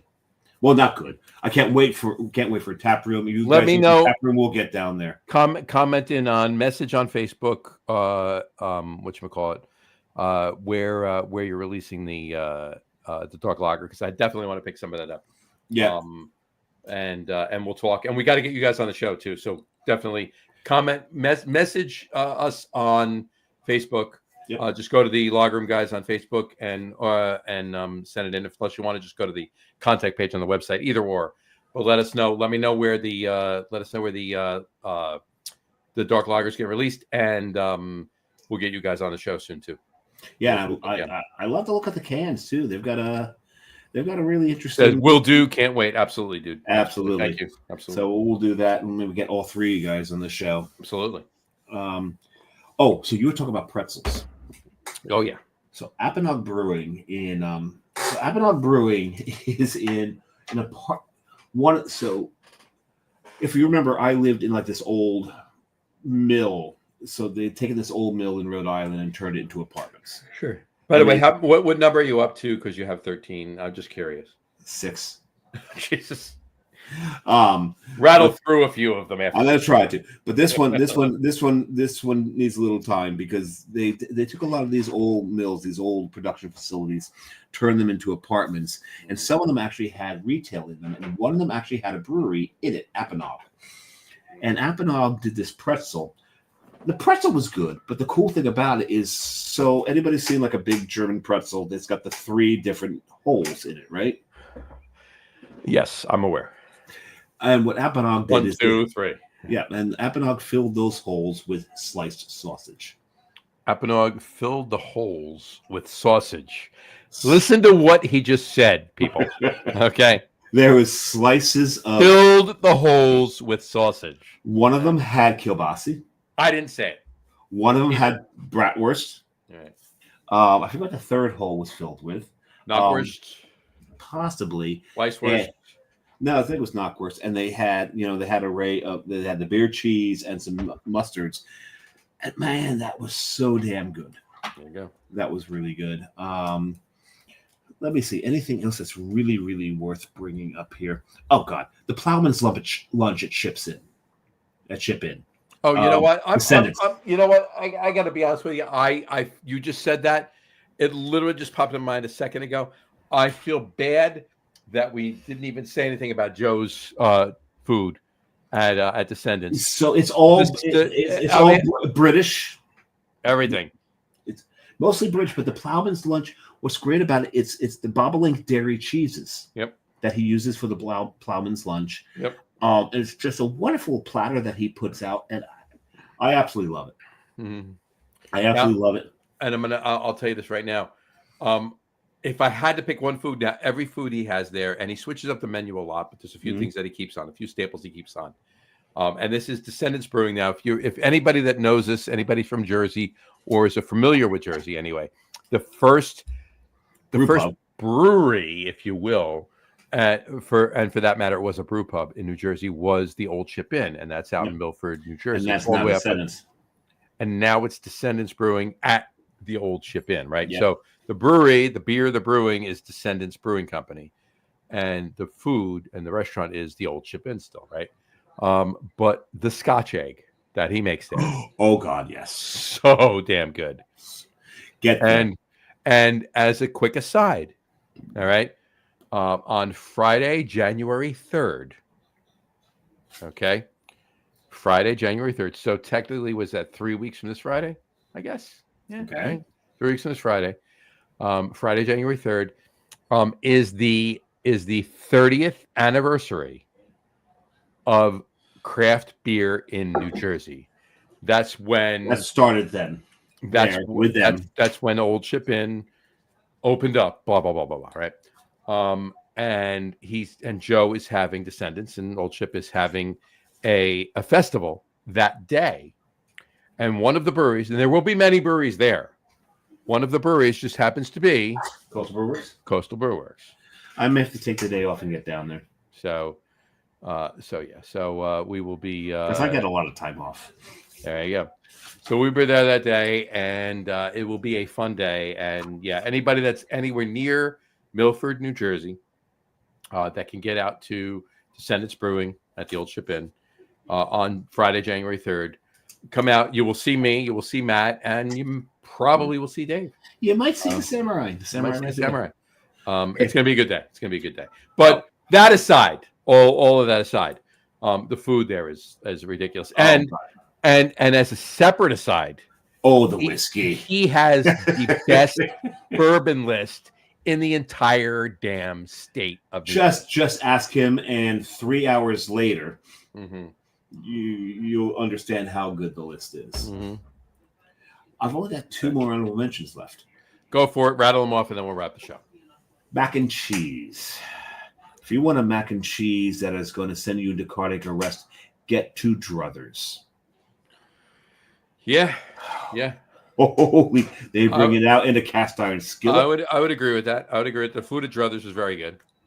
And John knows this. I saved maybe the best for last. One of my favorite places on the planet is Lake Placid, and one of my favorite places there is Lake Placid Brewing. Mm-hmm. And they do their meatball parm, their chicken parm. That is. I have never had anything from Lake Placid, from food from Lake Placid Brewing. The brown ale. You've been there and had ubu? Oh, please, of course. You've got to go. I've never eaten at Lake Placid Brewing. If you ever do, they do fish and chips. I love fish and chips. But they have a twist. They call it firefish. And what they do is they take the fish and they dip it in buffalo sauce. Hold on. They fry it and then dip it in buffalo sauce, or they dip it in buffalo sauce, then they fry it. They fry it and dip it in buffalo sauce. Nice. And the fact that this is the only place I've ever seen that, saddens me that no one else has ever thought of this. I've never even thought of it. And I've made my own fish and chips from time to time too. So and it just makes all the sense in the world to have done this. They do this. It's one of my favorite things there. I've been there so many times. I've drank so many Ubus there. John knows Ubu's one of my favorite beers. Hello. When I'm drinking it there, not in the bottles or the cans that we get distributed, because that comes out of a different brewery. The stuff that you get at the Lake Placid Brew Pub is brewed at Lake Placid, and it's different. Right. Drink it there; it's revelatory. But the food there is so damn good. Definitely. 100%. I agree. 100%. All right. How can you agree? You've never had the food. You agree with the Ubu? I agree with the Ubu. You were just saying, don't just rely on it drinking out of can of distribution. Drink it at the brewery. That's what I said. But the food definitely, the food's amazing there. All right. Cool. Well, we do apologize to everybody that was expecting to hear from Trevor. We hope we covered Pittsburgh and Coven Brewing, and we hope we did them justice.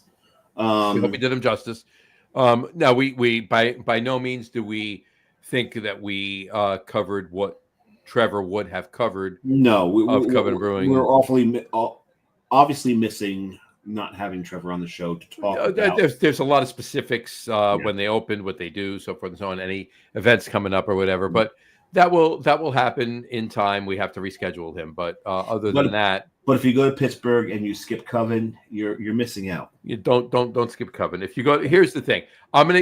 Both of us, and Dave will agree with this. Mm-hmm. We're gonna give you the best itinerary advice. If you're going to Pittsburgh, make sure you're going to Pittsburgh for enough days, because there's a lot of things that you need to visit. If you think that 3 days is enough, you're wrong. Mm-hmm. No, you know what? You could. Here's the thing, and this goes for a lot of towns. I mean, this goes for Boston. This goes for Portland, Maine. Baltimore, this goes for Baltimore. This goes for Richmond, Asheville. Write us in if you're going to any of these towns. Write in, and if you're saying we're going for a day, where do we need to hit? We're going for 2 days. Where do we need to hit? Hang on. Right, Sean. I have no idea how to get to my email. It's still no, just right into the. I'll get to how in a minute. I'm trying to say something. We're going for a day to this location. We're going for 2 days, 3 days, 4 or 5, whatever, and we'll tell you where to go in that time frame and give you enough time at each place. Right? Yeah, your priority list for that amount of time that you're going to be in there. Now, you can write into either to the website, or which is www.logroom.com. There's a contact form in there. You can click that and write in your comment, or write on the Facebook page or the Instagram page or YouTube for that matter. Or you can write on the bathroom wall in Carton, and we'll see it. And we'll see that, and we'll see it. We'll see it. Yeah. So, but right in. Don't do that, Augie will. But specifically about Pittsburgh, though. There is so much to do. You may think that Pittsburgh, if you've never been before, you know what we're talking about, right? But if you have never been before, there is so much. As crazy as this might seem to you, if you've never been before, and Pittsburgh is a big town, but it's small. It's right there in the middle of nowhere in Pennsylvania. There is some craft beer wise and food wise, for that matter. There's so much to do. You're going to need more than a day or two. All right. So I don't think 3 days is enough for Pittsburgh. 4 or 5. I think 5 is. Yeah. I mean, if you do a Thursday to a Monday, we could probably get you to a lot of the high points. Yeah. It's funny because when we were there, Pittsburgh hosts the largest convention for furries. Yeah. And while we were there, the furries were in town. There you go. Which the weekend of July 4th is probably not the best thing to have a bunch of people in these massive furry costumes. Probably not. No. But they took the town over, and Pittsburgh loves to have them. They absolutely love to have them there. They do. It's a highlight of their year is to have the furries in town for that convention. There you go.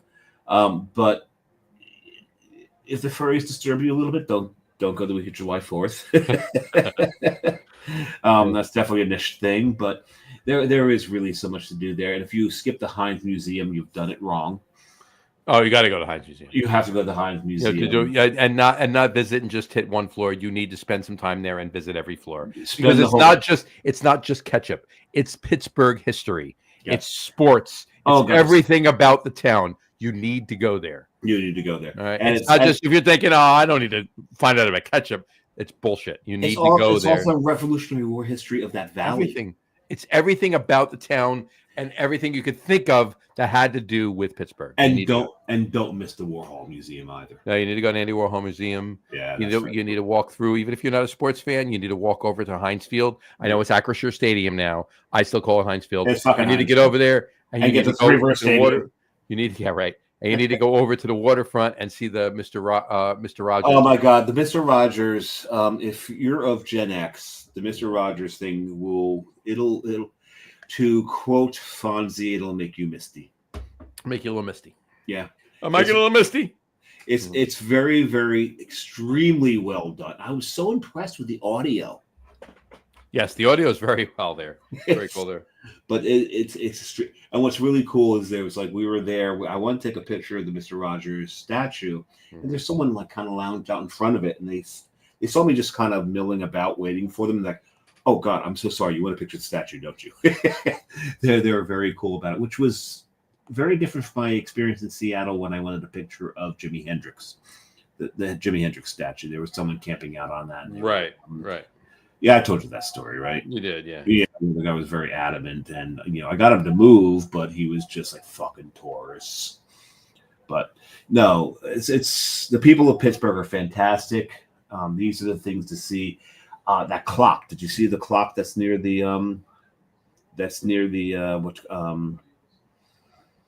Mr. Rogers? Oh yeah, of course. Yeah. That clock is really cool. Look at the history of that. That is fantastic. So much cool shit to do in Pittsburgh. 100%. Yeah, you need to get to those places. There's a lot to do in Pittsburgh. Just check it out. I mean, if you want some advice, by all means, we will let you know. Write us in. Go to the website. Go to Facebook. Write us in on Facebook. Write us on Instagram. We'll give you some suggestions. And that goes honestly. That doesn't just go for Pittsburgh. That goes for any town. That goes any town that we've been to. Yeah, I mean that goes for Portland, Maine. That goes for Boston. That goes for Newport or anywhere in Rhode Island. That goes for Burlington, Vermont. It goes for you said Asheville, New York, Asheville, Richmond, Baltimore. And there's places John's been that I've not like Denver. Nashville, been to. Anywhere in Florida, Denver, Minneapolis. Milwaukee, Wisconsin, Madison, Wisconsin. That's so. When you get to the Midwest, that's mostly John. Mm-hmm. Start talking international, Dublin, Munich. Mm-hmm. Those things I can probably help you out with some of that stuff. We've been around. We've seen a few things. We've seen a couple things. Yeah. So, even out to the West Coast, California, Vegas. I've been to Vancouver, Seattle, and San Seattle, Portland, Oregon. I've not been to Portland, Oregon yet. So, have you been to Portland, Oregon? I have not, but I know a bunch of stuff in Portland. I know enough to tell people where to go in Portland, Oregon. Oh, you want to tell people where to go, don't you? San Francisco. I've drank around San Francisco. Yeah, of course. L.A., San Diego. Been down there. We got just anywhere you're going. Let us know. We'll guide you, and we'll. And I forget what the dates are, but I'll be in San Francisco later this year. I've already talked to Kevin. Later this year is only 2.5 weeks away, so it's probably later. No, later. I think it's like September or something. That would be next year. Next year. Oh, later next year. Sorry. There you go. Later next year, I will be in San Fran. I've already told Kevin.